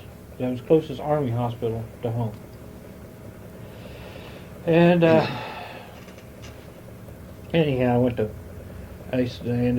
to Scott Air Force Base, and then stayed overnight at Scott, and the next day went to we come through Alaska, and then went to Scott, stayed overnight at Scott, and then got out on the shuttle flight to Knox, and I was taken over to Ireland Army Hospital. I remember waiting at the terminal at Techkawa Air Force Base, Techkawa, and was waiting on a flight to come into Yokota, which is Techkawa West, and went over there. They had us in a medical area. You're not ambulatory? I was ambulatory at the time. I was ambulatory, and matter of fact, it was kind of neat because I was ambulatory because I could go up and sit in the cockpit of the airplane and watch it fly. It was interesting, but I was, like I said, I was ambulatory, so I kept hearing something on the radio about we don't know what's going on and been an assassination, and that was the day when I was sitting at Techkawa that afternoon waiting for a flight. Was when Bobby Kennedy got shot. Bobby Kennedy. Yeah. When Bobby got shot. And I remember listening to that, and I didn't know what happened. And somebody said Kennedy was shot. Bobby Kennedy got shot in California. I said, what's going on? And I didn't know then till I got cleared to Ireland Army Hospital they had died. Wow. In 2 days it elapsed before I found out he died. Got down to Ireland, and now I'm past my discharge date. Hold on a second, let me get a drink of water. Okay. So I get to Ireland Army Hospital, and I'm sitting in Ireland. They put me upstairs in a ward, and I've got to have some surgery. But my time's up. So a guy comes up with a paper. I had to sign another extension in the Army. I'd been out, supposedly past my ETS, for about 10 days. And I'm saying, what are they going to do to me? And this guy comes up with a paper to sign an extension that was undetermined. Whenever I was medically fit, they would discharge me, is what it amounted to. And or retire me, one of the two. But signing a open-ended commitment to the Army was kind of scary. But anyhow, I'm down there in Ireland. I'm in a ward. Kind of got it made. Laying around doing nothing, waiting to get operated on. The doctors come up and they said, well, we'll set the surgery up. And they set the surgery up and they had to cancel it. They set it up and they canceled it. July comes and goes. I'm still waiting for my surgery. We're well into August. I get a couple of awards, mailed to me. I'm home every other week. I knew this girl in Evansville, and I was flying over there when I wasn't at home. I was afraid of wearing out my welcome here because I was on convalescent leave. They had so taxed that hospital that if it wasn't necessary, they didn't have time for the surgery because they didn't have the people. So they finally scheduled me for the end of August. And they went in, put a little cut on me, went in, pulled this thing out, sewed me up, left a drain in. About a week, I got discharged from the hospital. Put in a medical holding company. And this about around Labor Day weekend. And over in the medical holding company, I had a job. I worked in the medical records library at the hospital, so I go to the hospital every day to work. It was kind of a make-work deal, keep me out of trouble, you know. And the medical holding company at Fort Knox was interesting because it was at the in the WAC barracks. There was a burglar. There was our day room, an empty room, and their day room. Now the door that went from this empty room to their day room had a burglar alarm on it. The controls was on our side, which told you who was ones that they wasn't expecting to come over. That was different. So I can say my last few weeks in the Army, I lived in WAC barracks. Ate at the hospital. I didn't want to eat in a WAC mess hall. God, they had rottenest food you've ever seen. So everybody ate over at the hospital mess hall. And just sitting there biding our time, I'd go up and see my doctor, and he'd say, well, a couple more days, come back and see me. Finally, he said, you're released. So I went over, and my old personnel said, I'm released from the hospital. I'm on an extension from the Army. I want to go home. I said, go take a physical, discharge physical. I went and took my discharge physical. Everything was okay. Well, next day, dressed up in my trusty khaki uniform, 19th of September, and Thursday morning about 10 o'clock, I hit the door, and I was on my way home. That was it. That was it. There was no turning back, no consideration of re-enlisting, or no. After that incident. After that incident, I had my fill of it. That did it for me. That ruined it. So how many years, days, and months did you spend? 4 years, 11 months, and 3 days.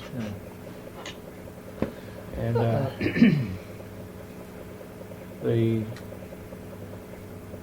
it was probably the wildest time I've ever had in my life.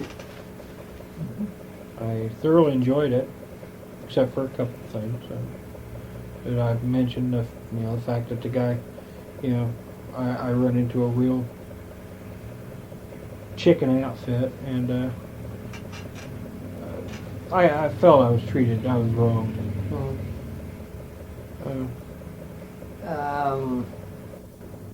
Okay, now we're back at it. Today's November the 18th, 1985, and we've finished our basically 5 years in the Army and 2 terms of Vietnam. Let's talk about some of the things that were going on while you were in Vietnam, and specifically, were you ever conscious of any protests?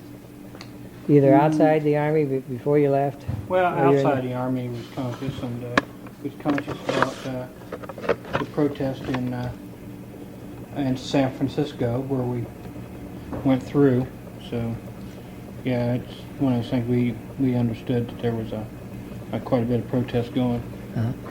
Was there any movement in the Army or outside the Army to try to get you to go to Canada or Sweden or anything like that? Nobody ever approached me. I guess I was too militant. Yeah. Okay. Let's talk about blacks. I don't think we touched on blacks. No. And what was the relationship between the blacks and the whites, and what proportion were they in your outfit, and what happened? It was and so- about 50-50 in the Special Forces my first tour, and it was probably 50-50 my second tour. Both units. First off, the volunteerism and stuff like this precluded a lot of draftees, and a lot of the blacks were drafted, and ended up in just straight infantry outfits. So I didn't end up with a lot of them, but like I said, it was about 50-50 mix on both sides. We didn't have any problems at all. No problems. No problems. None whatsoever. We got along good. We fought hard. We had some crazy times, whites and blacks. Yeah. Doesn't make any difference. Yeah. We depended on each other Yeah. to live. Were you conscious of any drugs other than alcohol, and what was the availability? And... First time over, it was available, and they would try and get you to pick it up on the streets or try and buy it and sell it to you. Yeah. But it was ignored for the most part that I know of. I never had any drug involvement myself. Very little alcohol involvement. A couple times, but not anything with any real consequence. I wouldn't say drunk all the time. No. It was my opinion that the combat troops didn't have the problems that the guys in the rear areas had. They was ones with the serious problems, and the reason they had the serious problems was our, winning the hearts and minds of the Vietnamese. Yeah, you instead of doing your own job, you hired 10 of them to do it for you, for a couple dollars a day. And so you had a lot of boredom. And I guess I would assume to make the boredom go away or make the time pass, turn to alcohol and drugs.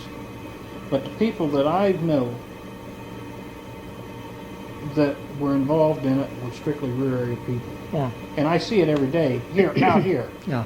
I see these guys are talking about how tough they had it and how they picked up a drug problem in Vietnam. And, or, they're do something stupid like the guy that took over the Muncie newsroom here a couple years ago, said because of a drug problem and all this. And that guy was in the 1st Log Command. He didn't do nothing. He was back at Cameron Bay. They didn't even issue him rifles. I mean, they was in a different war altogether. Yeah. And then he's telling me he's got problems? No way. Just because he's got a weakness of his own. Yeah. Do you ever see any evidence of fragging? Not on purpose. Seen a couple of accidental things happen. One guy put a hand grenade in somehow it got mixed up with some trash and they burned it and it went off in the trash can. A couple of guys got hurt. Another guy wanted to play hero. His name was Miner. Wasn't related to the Wabash miners. He was our supply sergeant. And he shot an M79 at us one time. And we was at a place called Vung Ro, and we made an amphibious landing. It's kind of a crazy story. We commandeered a Navy LST, and we got into Vung Ro and found out we couldn't go any further because they didn't have the building or the road built up the side of the mountain. We couldn't get off the beach. So we spent about 3 days down on this little beach. Beautiful place, just beautiful. So we laid there on the beach for 3 or 4 days. But anyhow, we was all laying there underneath a water trailer, and he came around playing around with an M79 and shot it. And it hit right above us, and I think there was 4 or 5 of us. The thing's got to go 13 meters before it'll arm itself, and luckily he was close enough that it didn't arm. And it just hit a big thump, and there was 3 or 4 of us was ready to give him an enema with the thing. It was a little unhappy, but as fragging, no. See some threats made, but never anything ever carried out. In the heat of a fight, you go where I'll blow your ass away myself. How did you feel that they maintained discipline? How did they maintain discipline? How do we maintain discipline? Mm-hmm. I had some damn good people over me for the most part. My leaders, Yeah. people who was over me were damn good, Yeah. and we knew we was all in the same boat together. And you trust each other's judgment. Yeah. And my leaders knew if I said something, that they could believe it, and if they said something, I could believe it. And it was a mutual trust that we have to get out of this thing together, basically. Yeah. Were you conscious at any time of the tunnels that they were building? Yes, but not to the extent that I know about them now. You know, I don't think a lot of people knew about them as much.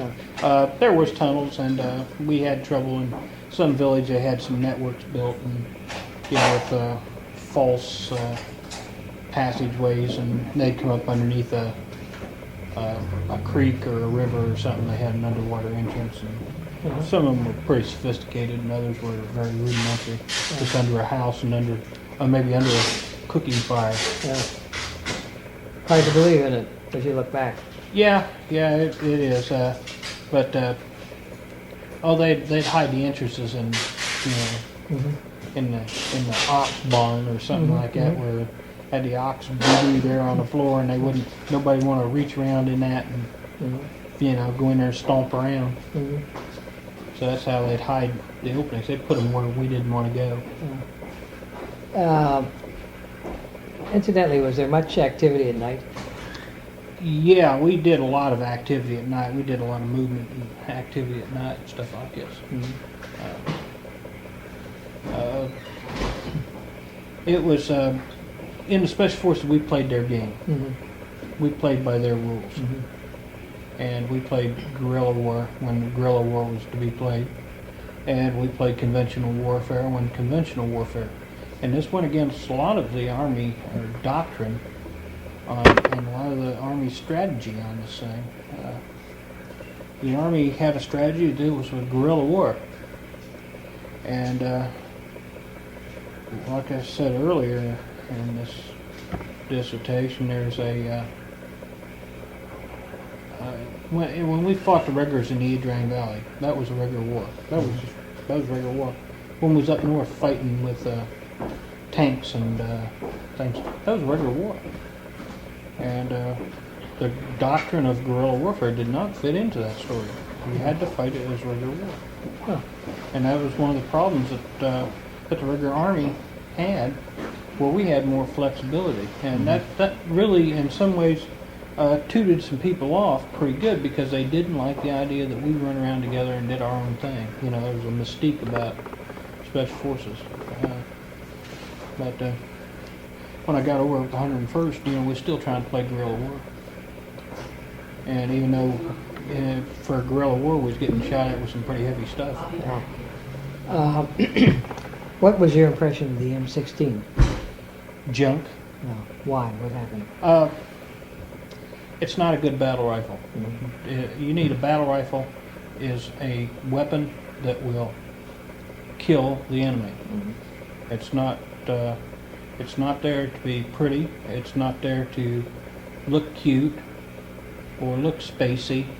It is to do a certain function. It's a tool.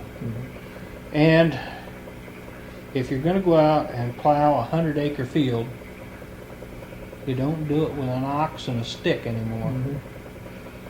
And that's what they give us with the M16. Now, as a concept, the weapon was great. I never had one jam. I never had one mess up. I never had to punch a round out of one. I never had a bit of trouble with one. Why? Because I knew how to take care of it. There's quirks about an M16 you take care of. And just like other weapons have other little quirks. The M14, you had to clean the gas piston. You kept the gas piston clean. The rest of that weapon, I had them so balled up, you had to take your foot on the operating rod and push it back to open the bolt and to clear the weapon. I've had that, and they still worked. Whereas, but if you let that gas piston get fouled, that thing won't work for diddly squat. I mean, it just won't work. And first off, the M16 is a good varmint rifle. A current Remington firearms company brochure lists the 223 is ideal for coyotes. Mm-hmm. They weigh 35 to 40 pounds. And I'm talking about a charged up, induced, stupid human. Mm-hmm. Who has about 400 tons of adrenaline pumping through him, and he wants nothing more than to kill me. Uh-huh. I don't want to take after him with a squirrel gun. No. I want something that if I hit him, it will take him down. And M16 wouldn't? M16, well, it's a varmint rifle. Yeah. It's good for groundhogs and things of this nature. It's great for them. Yeah. Flat shooting, accurate, but it's two things are wrong with the M16. It does not promote marksmanship. It promotes waste of ammunition. Like in the First World War, it took like you had a casualty for every like 1,500, 2,000 rounds fired. In Korea, or World War II, it got up to like every 10,000 rounds that was fired. And in Korea, it was like 15,000. In Vietnam, it was over 100,000 rounds fired for every casualty. Mm-hmm. 100,000 rounds of ammunition for one person. Mm-hmm. That is a lot of lead flying around to hit somebody. Mm-hmm. The thing was a squirt gun.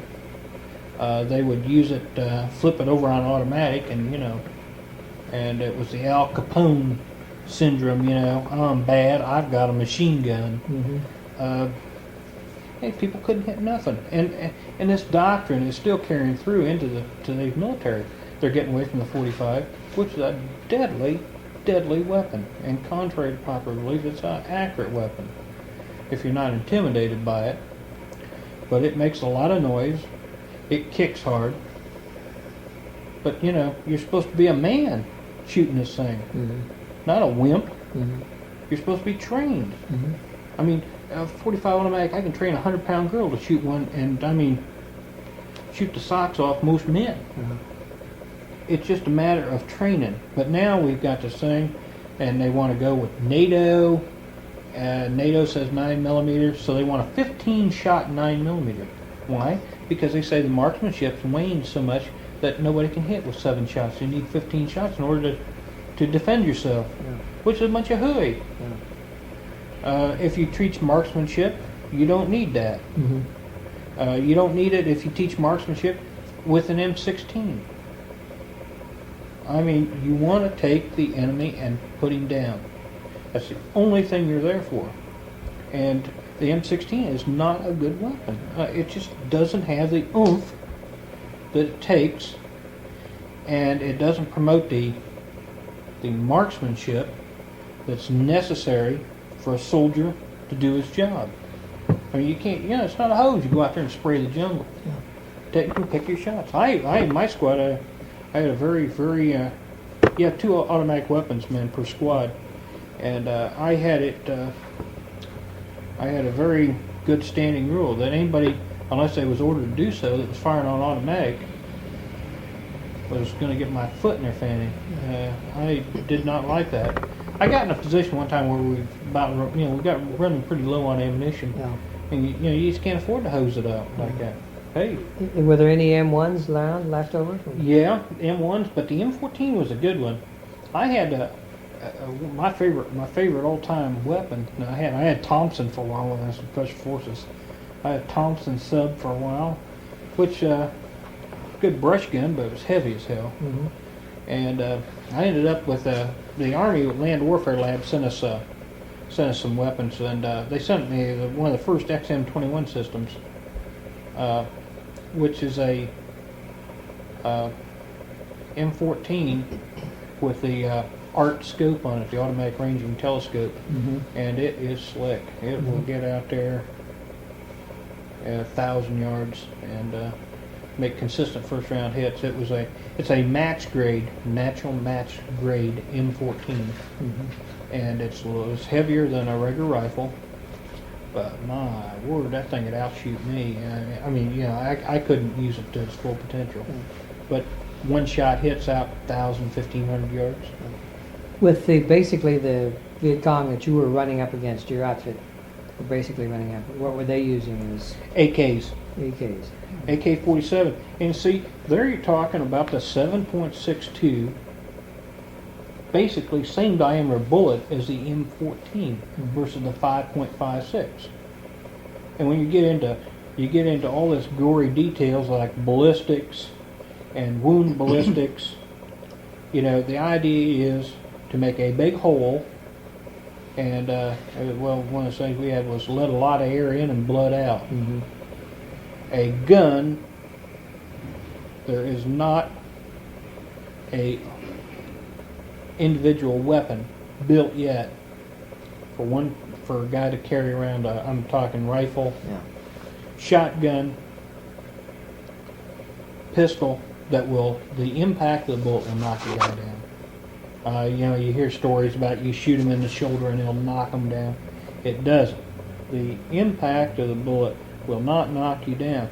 And this is very easy to prove, because if it did, it's a simple physical principle that for every action there's an equal and opposite reaction. If the impact of the bullet would knock you down, shooting the gun to recoil would knock you down. Mm-hmm. And that's all the impact that there is. When you feel that thing smack against your hand, that's all the impact that bullet's making. People that's wearing bulletproof vests say it's like a 357 is like a very strong man poking at you with one finger in the chest. So what you need to do, you need a weapon that's got the sectional density to put a big hole, which shorts out the nervous system. The more damage you do, it shorts out the nervous system and causes the guy's, his basically his switchboard goes haywire and knocks. He just folds up. Yeah. And when your life depends on it, they have to give you something that will take you down, or take the enemy out of the fight. That's what you got to do. You can't sit there and take a chance of something that's built to shoot a coyote. Yeah. When somebody's charged up, and a lot of these people were drugged up, and they had a better rifle than we did. The AK-47 was very simple, foolproof rifle that shot a little fatter bullet. You got hit with one, I can guarantee you went down. Mm-hmm. It took you out of the fight, and that's all that a battle rifle's asked to do. But this thing didn't. What was your field equipment? What did you usually wear? Starting with your helmet. Or did you wear a helmet?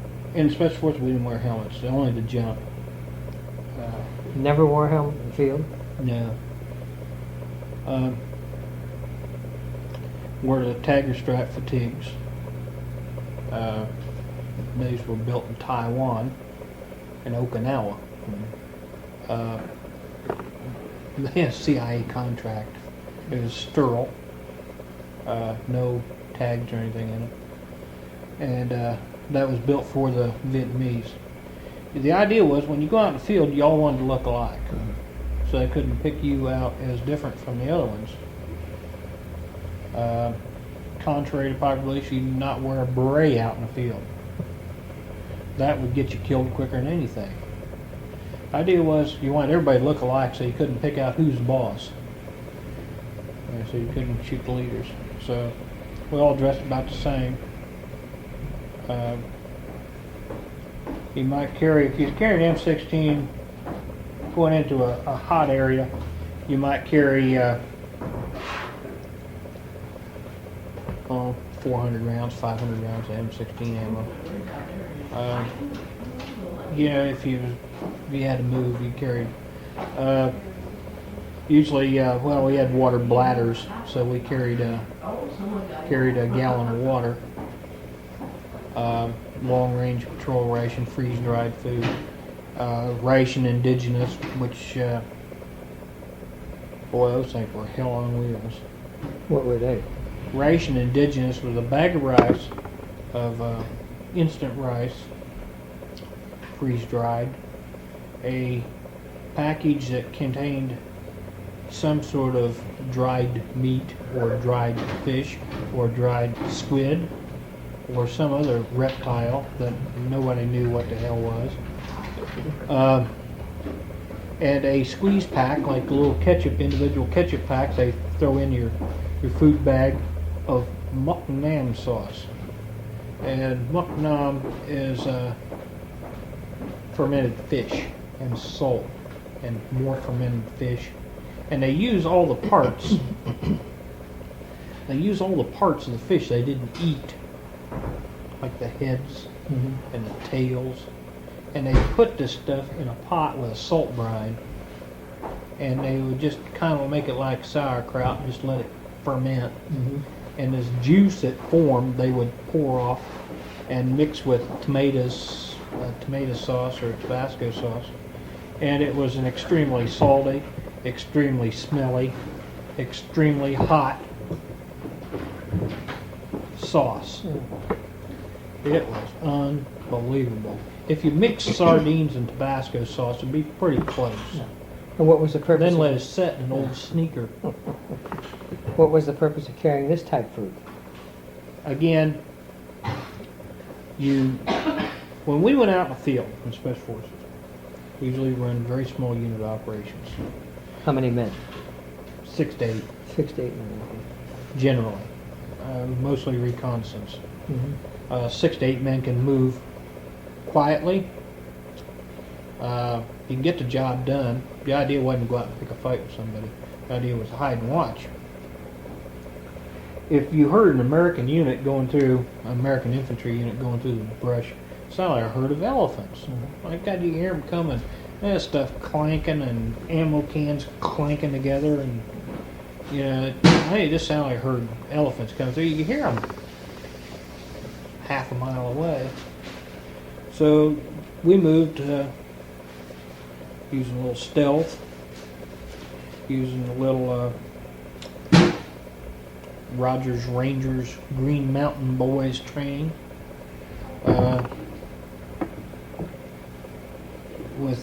Like I said, we moved and used stealth. We took our time. I've seen times when it took me 4 hours to move 100 yards. But I was in a position where there was a lot of Vietnamese or enemy soldiers around, and we took our time to move. We didn't want to go charging someplace. But first off, we did kick off a fight. We would have been in pretty bad shape. 8 of us and 1,500 of them. I mean, the odds have been close, but not quite what we wanted.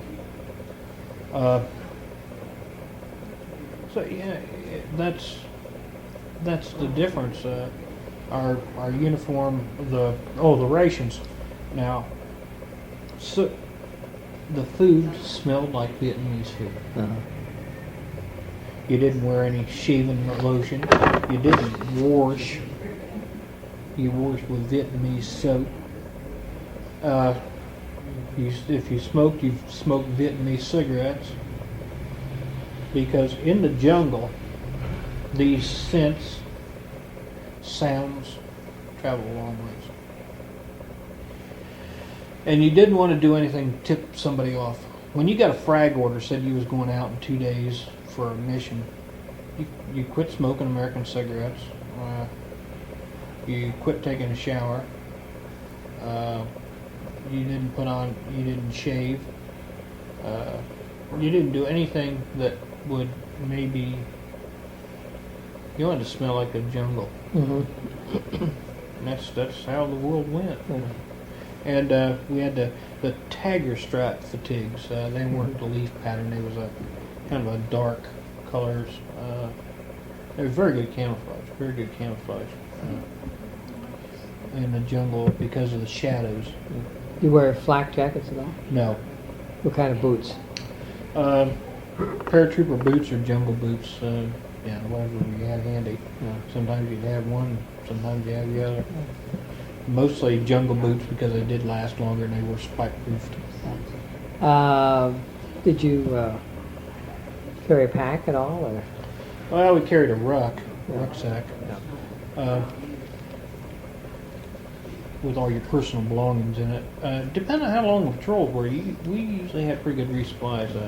we had several methods for resupplying. It was we'd have Sky Raiders come in and drop bombs, and they'd have a napalm tank on board, and they'd have it all padded up, and they'd have food and clothing and stuff like that, so we could get fresh stuff. If we was going out a long move. Yeah. And, you know, he'd come in like he'd drop bombs and drop a few napalm tanks, and then he'd kick one off for us, and we'd go over and pick it up. So, yeah, that was one of the things we used a lot. So you didn't have to carry a whole lot of stuff with you. You didn't carry more than you had to. Yeah. We never discussed Agent Orange. Oh boy. That is a sore spot with me. Were you exposed to it? About every 2 weeks they sprayed our camp. They just fly an airplane over and spray the camp I was in. I've been exposed to Agent Orange many times. But we sure didn't know what it was. And I got a book. Just to show you what the mentality was at that time. Written by Frank Harvey. And it's about air war in Vietnam. And one of the things they're talking about is at Ton Sanut, they're talking about the ranch hands, and yeah, it's pretty unique. A quote. This Colonel Dresser, who was the commander, and this gives you some idea. This is one of the better quotes about what Agent Orange was. The defoliant kills plants and trees by overstimulating growth. The plant grows itself to death. This is a very touchy thing, Dresser told me. A mission to kill crops is particularly serious. We have to take it right up to the American ambassador himself for approval. It can boomerang bad if it's not handled right. Something about the peasants. And it says the VC, it tells about the peasants and are paid for the crops that we ruined. And it says sometimes greedy province chiefs and sub-chiefs sometimes pocket the money U.S. earmarks for peasant victims of the ranch hand. And a quote from Dresser in this book is copyrighted. It's Air War Vietnam by Frank Harvey. It's copyright 1965. Says the VC tell the peasants that our spray is a deadly poison. Dresser said, "I'm going to show you it isn't." He said he stuck his finger under one of the spigots of a dispenser drum and licked the oily stuff. He said it tastes like kerosene with chemical overtones. Not good, but hardly a deadly poison unless you drink it, which nobody's likely to do. I'll bet you when this guy found out what that stuff really was, I wonder if he's got a tongue right now. You wonder if he's still alive. Agent Orange, per se, isn't deadly. A byproduct of the manufacture is dioxin. Dioxin is the most deadly substance man has ever made. And the chemical companies, I'm not sure the government knew about all this, but the chemical companies did. Mm-hmm. Because there's things been written clear back in 1957 about it. And in 1957, in a Phillips plant had an accident, and they took, and there was like 22 people involved in it, in cleaning this thing. And you're talking just a few grams of this stuff got loose. They had to shut the plant down. 22 people were involved in it, and this is written up in the book Yellow Rain. It's got quite an extensive story on defoliants and dioxin. And of these 22, all of them got chloracne, which is a very serious skin type of disease, and like 17 of them died of liver cancer. And they took the whole damn building apart and encased it in cement and dropped it in the ocean. This is 1957. 2.2 in Seveso, Italy, they had 2.2 kilograms of this stuff got loose in the air, and 5,000 acres of the topsoil was dug up and encased in cement, and even as Catholic Italy allowed therapeutic abortions because of the problems they had with birth defects, serious birth defects that people exposed to Agent Orange or dioxin, which contaminated the material. The agent itself, the 2,4,5-T, is a poison, no doubt about it. I mean, it's some pretty nasty stuff. But the dioxin is a scary stuff. It's a byproduct of it that contaminates this stuff, and the chemical companies, with their greed, was wanting to sell this stuff so bad that they, I don't think they told anybody how really dangerous this stuff was. And it's scary to me. Every time I get a lump or something, a little fatty cyst or something like that, you say, "Is this the big one? Yeah. Is this it?" Have you been examined for Agent Yeah, Orange? I've been examined, but I've had my face and neck broke out ever since, and arms, just where like I said, I got sprayed about every 2 weeks, where I had my sleeves rolled up from my elbows down, and my face and neck break out constantly.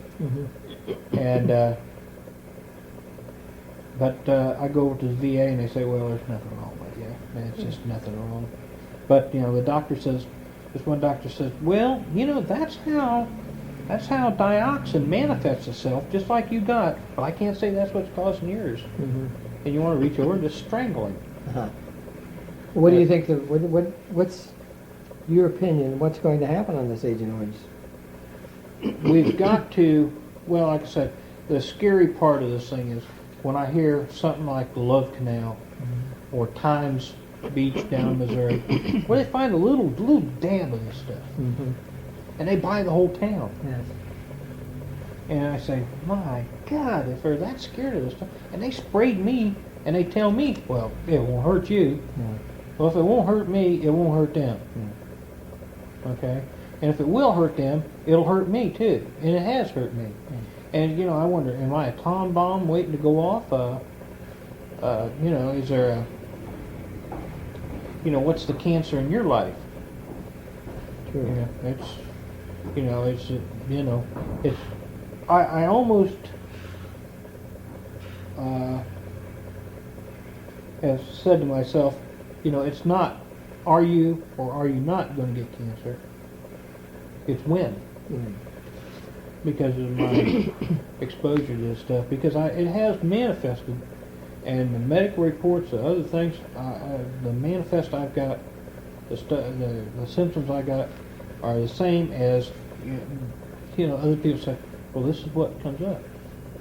Now, I don't feel like I'm crazy yet, but I do feel I do have a few things wrong with me. Did you ever see anybody sandbagging?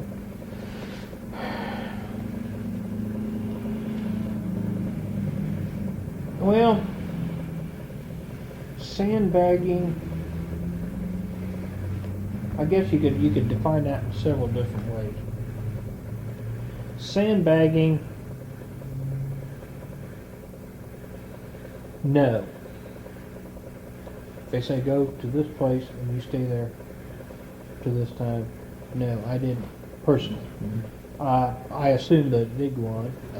I know that it went on in regular American Army outfits because the prisoners we captured, they would tell us they expected it.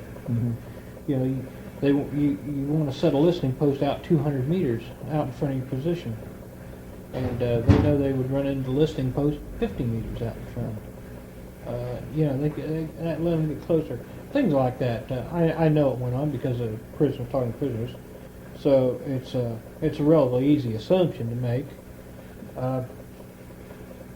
I did run into one instance, or well, several instances, of not necessarily sandbagging, but lying about Body counts? Yeah, well, yeah.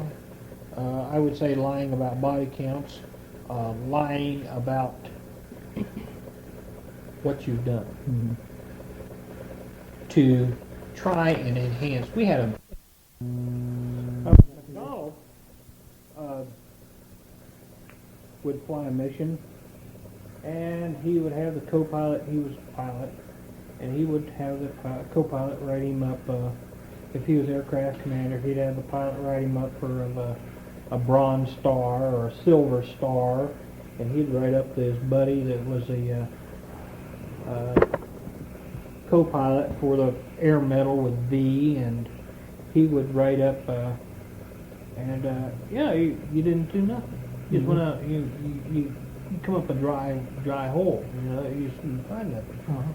And one instance that particularly happened to me, stands out in my mind, it's kind of hilarious, was a ground commander was chasing, got ambushed, and he was chasing 6 enemy, and this was up Song Bay, and it was down near the river, and it was just dense jungle. You couldn't see nothing down there. And every so often we'd see smoke come up through the woods where they'd mark where they was at, and he was trying to point out, and we couldn't pinpoint where they was at close enough to shoot. You know, had it been a bigger group and more of a significant fight, it would have been, you know, we could have found it. But with just 6 of them in a company against a company of Americans, it wasn't too big a deal. But yeah, he's chasing these 6 NVA troops down toward this river, and he's talking to us, and the pilot come on the radio or on the intercom, and he said, guns, he said, fire burst down the river, fire burst down the river. And I'm saying, where, you know? He said, right down the river. So I just leaned out the door and I fired about 50 or 60 rounds down the middle of the river.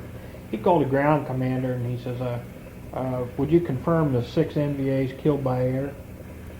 Oh yes, I killed 6 NVAs if it was in a submarine. Yeah. Oh, yeah, I fired right down the middle of the river. Just leaned out the door and fired a burst down the middle of the river. Sure, I killed 6 NVAs. Like I said, if it was in a submarine, I mean, there wasn't. Yeah, and the ground commander says, well, we're not getting fired on now. Says, you must have got them. So, you know, he goes back home. We get back at night. You know, the co-pilot writing him up for a bronze star or silver star, you know, for pulling this ground commander's cookies out of the fire. You're not going to get a ground commander to argue with you. Because he needs you. Yeah, because, you know, you say, well, next time he's liable to run out of fuel or ammunition just when I'm in a trick bag. So they're going to go along with you.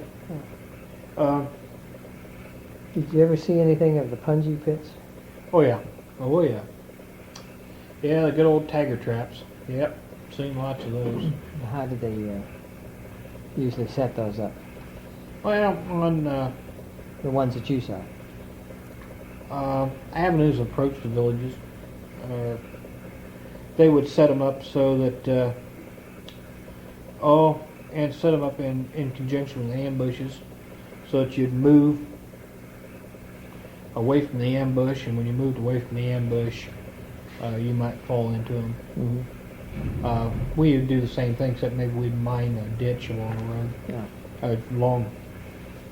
Mine the trail, or mine the edge of the trail, and when we opened up on them, they would, of course, jump to the other side of the trail and into the mines, or we may lace it with det cord and, you know, set it off once they got in there. So yeah, we played the game too, but we didn't use punji sticks. They would have used anything they could have got. The punji sticks were very cost effective. Didn't cost them anything, it was free. And they just basically lay there till they do something. But they had several types of weapon systems like this. You know, the booby traps that they used for laying whips and, you know, you name it, they tried it. They even had a mine for a helicopter. It was kind of bizarre, but it worked. It was very, very. You say, well, how do you lay a mine for a helicopter? Well, on an approach to an LZ, you're coming right across the trees, especially into a tighter LZ, and they put these mines, or these anti-helicopter mines, around the LZs or places they suspected we'd use for a landing zone. And as the helicopter hovers across, when he's coming into a hover like that, he's pulling a lot of pitch, a lot of down blast off the rotors, and it's right below you. And they would take a big pile of explosives, and usually one of our dud bombs they would saw in half and melt the TNT or Comp B explosive out and put it in a bucket or something and make a hell of a big bomb out of it. They would take and tie to the bushes like a spider web, and this thing would have a pivoting detonator. So if you pulled on it from any direction, you pull the pin out and fire the damn thing. So you got this spider web set out to go into all these bushes. So when the rotor war starts blowing these bushes around, you pull the pin and set the bomb off right below the helicopter. Really works slick. I suppose the guy that invented that probably went straight to Ho Chi Minh for his own bag of rice. It was an ingenious operation, and that's what made it so difficult. They was using a lot of ingenuity, and we was trying to out technology them. Did you, when you got out, when you were discharged, what happened? Were you act all together then, or not? You've been 5 years, and all of a sudden you're out, and what happens? Went right to work, General Tire. You went right to work at General Tire? Got out on Thursday, and Tuesday I started work. Went out Monday, put the application in, and started work on Tuesday morning. Yeah, no problem at all. You didn't have any... Nope. Didn't hesitate or anything? Nope. Did you, when you came home, did you join any veterans organizations like you got the American Legion, the VFW, the Vietnam Veterans? Well, I didn't join the VFW till late. Joined the Legion. I just didn't feel comfortable hanging around with people. I don't know. I just, I had my own thing. I was at that time making good money at General Tire. I never made in my life. Yeah. Still living at home, trying to get myself situated and making a lot of money. And I went out and I put my share of booze away, but I don't think I put away any more than anybody else. That I went out drinking with a lot of guys that wasn't even in the service, and we went out drinking together, and they drank as much as I did. I think it was just a stage of life and time in my life that, I was 21 years old, and hot to trot and chasing the women, and that was the place to do it. So I very seldom when I drink during the week, but Friday and Saturday nights, boy, that was my night out. And the rest of the time, I very seldom when I drink. But Friday and Saturday night, boy, when I hit the bar, I'd start and wouldn't stop. So I don't think I really had a drinking problem as some sort of a psychological hang-up, but I think that was my way of socializing at that time. You ever seen the memorial in Washington, D.C.? No. Think you'd like to? I don't know. I think I would like to, but I'm not sure. I'm just not sure if I could walk up to it. I just don't know. I got there's a lot of friends I know their names on it. They say that's really a moving experience. Yeah, it is. I had a friend of mine. I got the same feeling that I'm gonna feel if I do get there. I'm gonna feel the same way I did at his funeral. He was, 35 years old. It's been a few years ago. He died. He was about 34 years old. William Harold Niles, and he was about my last boyhood friend. It was really a friend, and it was almost like you see a rite of passing. Obviously, he died. He had a brain hemorrhage, and I felt remember walking in Eddingfields, and I couldn't go any further. I couldn't go past the door. I couldn't walk it. The 3 days that he lay there, and this was my closest friend when I was a kid, I couldn't go up to the coffin until the last day, the last evening before the funeral. 3 days, 3 evenings I went there with his family, and I could not force myself to go in there. Now, was he in the Army with you? He wasn't in the Army with me. The guy that went to go down was Bud Sigfrid's boy, Larry. Larry and I was going into the service together. Well, So you really haven't seen it and don't know if you want to see it? well, I think deep down I want to see it, but deep down I think it'll be a very moving experience that I'm not sure I can cope with. And it's like going to your boyhood home. You know, are you looking for your home or are you looking for your boyhood? Yeah.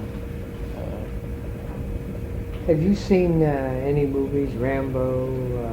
I haven't seen Rambo, and I haven't seen a movie yet that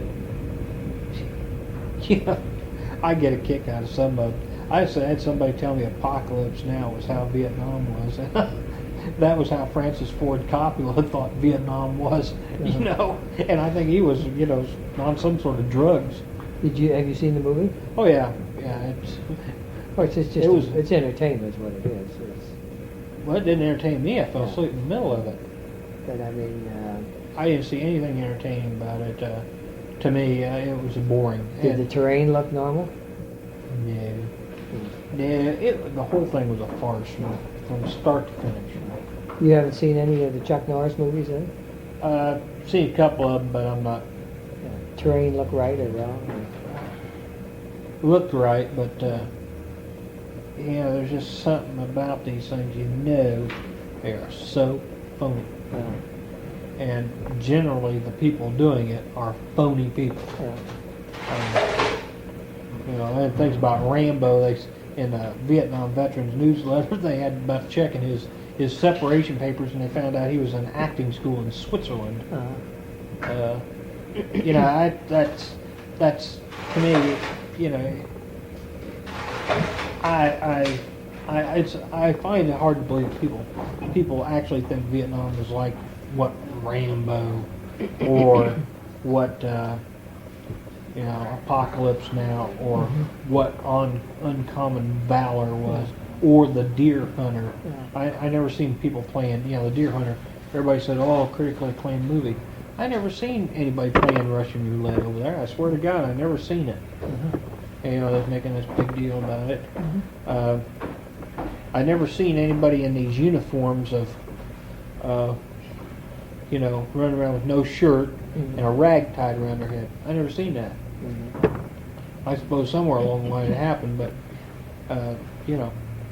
these guys want to make themselves look like a Vietnam veteran. They tie a rag around your head and cut the sleeves off your shirt and wear it open in the front. That's anybody does that's never been in the jungle. Yeah. Because if you're in a jungle, I don't care how hot it was over there, you want your sleeves rolled down because the grass cut you like corn. I mean, the elephant grass and jungle grasses. There was more vermin over there. These ants and grubs and centipedes and scorpions and everything else, bees that would either sting you, bite you, or something to you. And you certainly didn't want them crawling around on your naked body. I mean, you had your collar buttoned up and a towel around your neck maybe, and your sleeves down and buttoned, and your pants down and tied to keep the leeches off you. I mean, you just didn't do that kind of stuff that they think is. And it's always the biggest farce to me is when these people go in, they throw a hand grenade, and it looks like about a 500-gallon napalm tank going off. A grenade, just a little puff of smoke and a little dust flying in the air. I mean, I've seen grenades that move tanks. and I've had them go off. I've had these Chi-Com grenades, stick grenades, go off within 2 or 3 feet of me, and didn't hurt me. I mean, yeah, it was a loud bang. I'll guarantee you. This thing's got about 4 ounces of picric acid in them. Is what they use for explosives. Yeah. And they make a hell of a bang, but hey, you know, they wasn't like, you know, I mean, these things, man, you say, too much fire and flame. I don't know where they get their ideas, but it's a little bizarre. Have we fairly well covered the subject? Well, I think so. But there's the only thing you have to, I think, take into consideration, it was a serious game, but my God, was there some funny, hilarious things going on. I mean,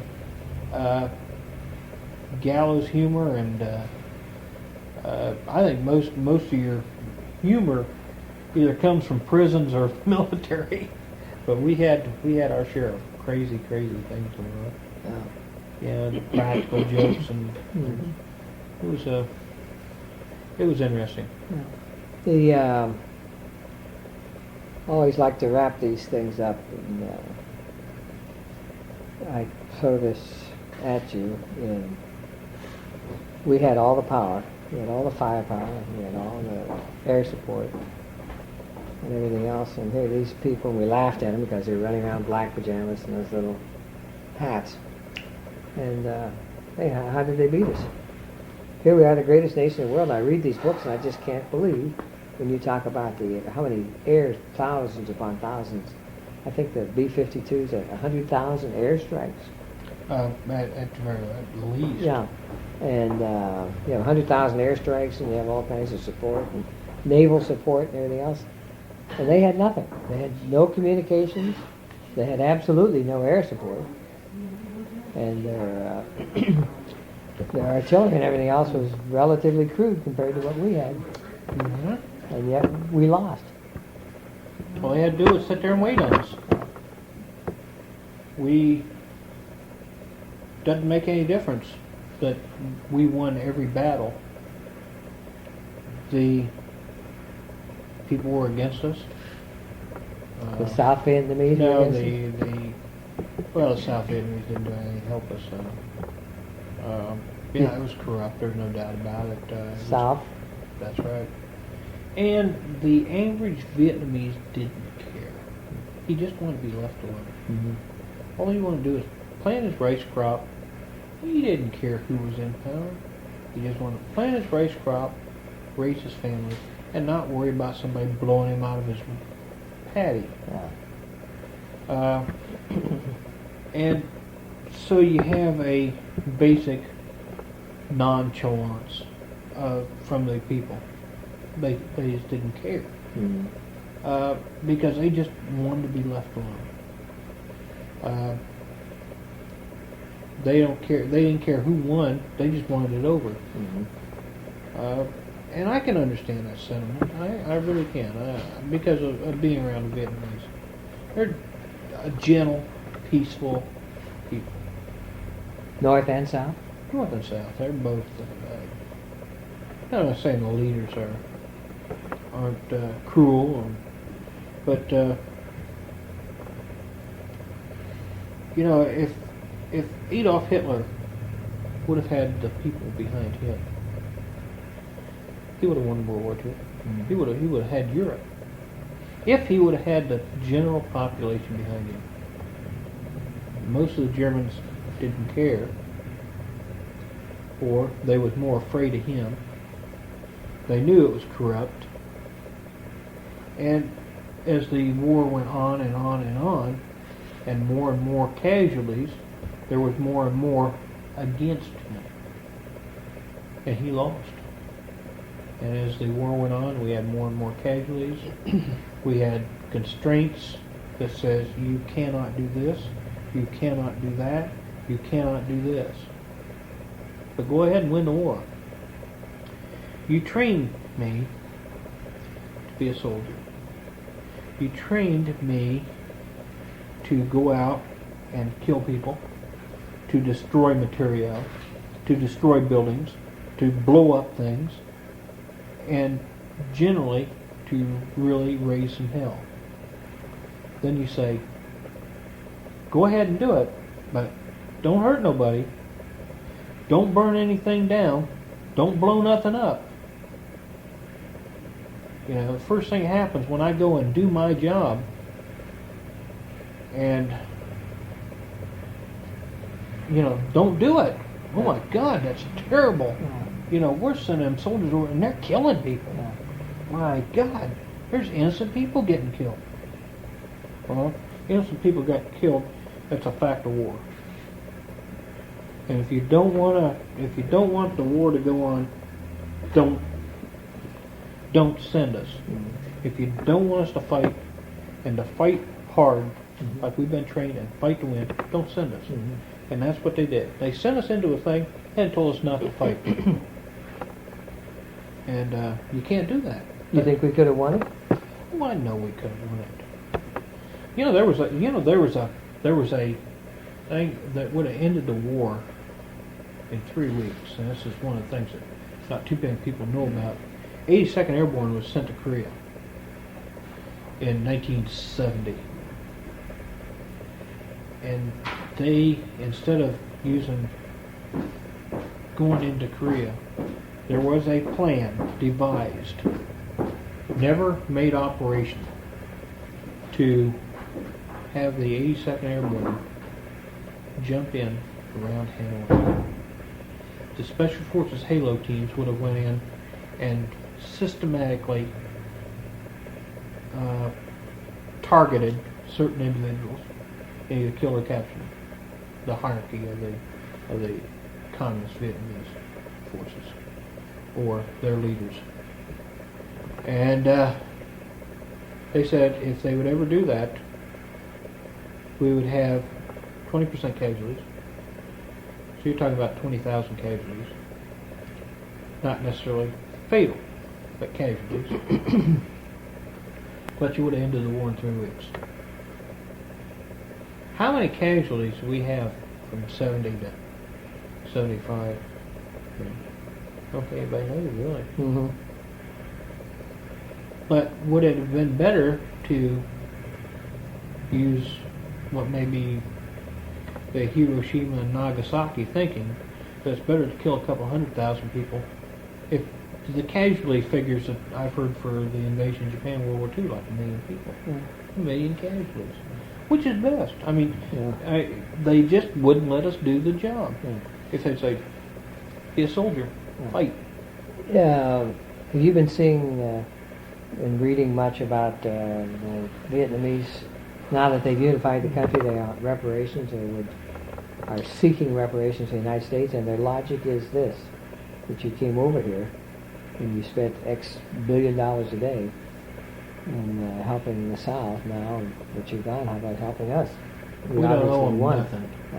We don't owe them a thing. You don't feel the logic is right? No. Not as long as there's American POWs in there. And I'm sure there is. Alive? Alive. What makes you think so?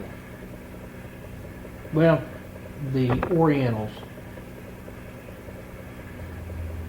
believe, or the Oriental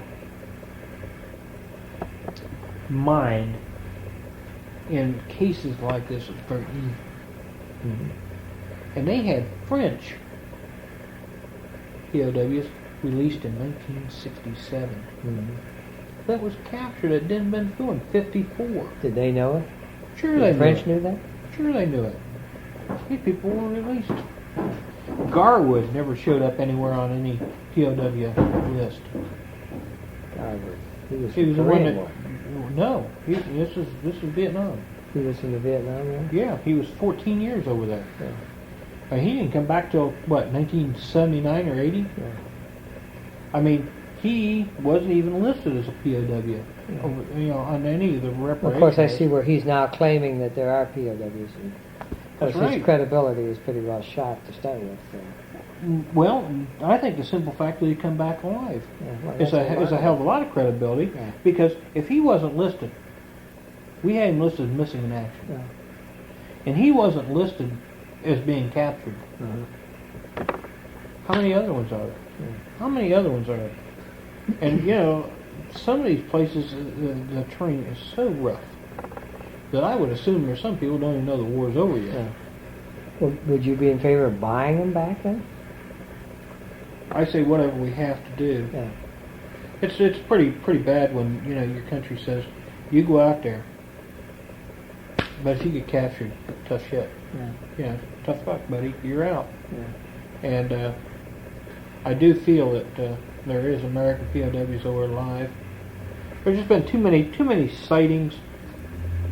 Yeah, and look at Koreans. They had people in Korea just got released from the Korean War. Just got released. Yeah. They're notorious for holding POWs as a bargaining chip. The Orientals are notorious for doing it.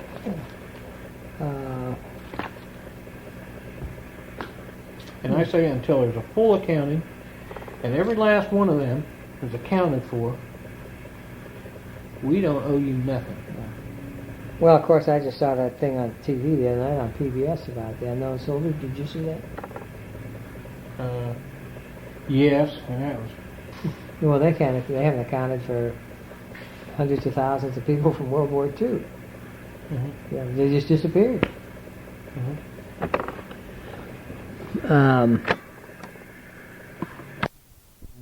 Well, I think that unless you can think of anything else, I think we've pretty well covered the subject. We've gone. Can you believe it? We've gone 7 hours. 7 hours. That's a whole day. Yeah. And then now you know what they're going to do. Now they'll type this, send it to you, and then you correct it and send it back. Yeah, but I hope some good comes out of this. Yeah. You told me that you were you had started writing some of this material together, and how far did you get on that? We'll just finish out this day. Well, about 40 pages. Yeah. I've got a lot of notes and stuff that I'm working on. Yeah. Do you read everything on Vietnam that comes out now? That I can find that's reasonable. A lot of this fictional stuff is bull hockey to me. It just doesn't jive. Again, don't try it, and along with that, you run into the BS artists that tell you all about Vietnam. You find out they wasn't there. It doesn't take you long. Yeah. This is George Dingeldye, and Frank, thank you publicly for doing this. It's, as I say, 7 hours. Okay.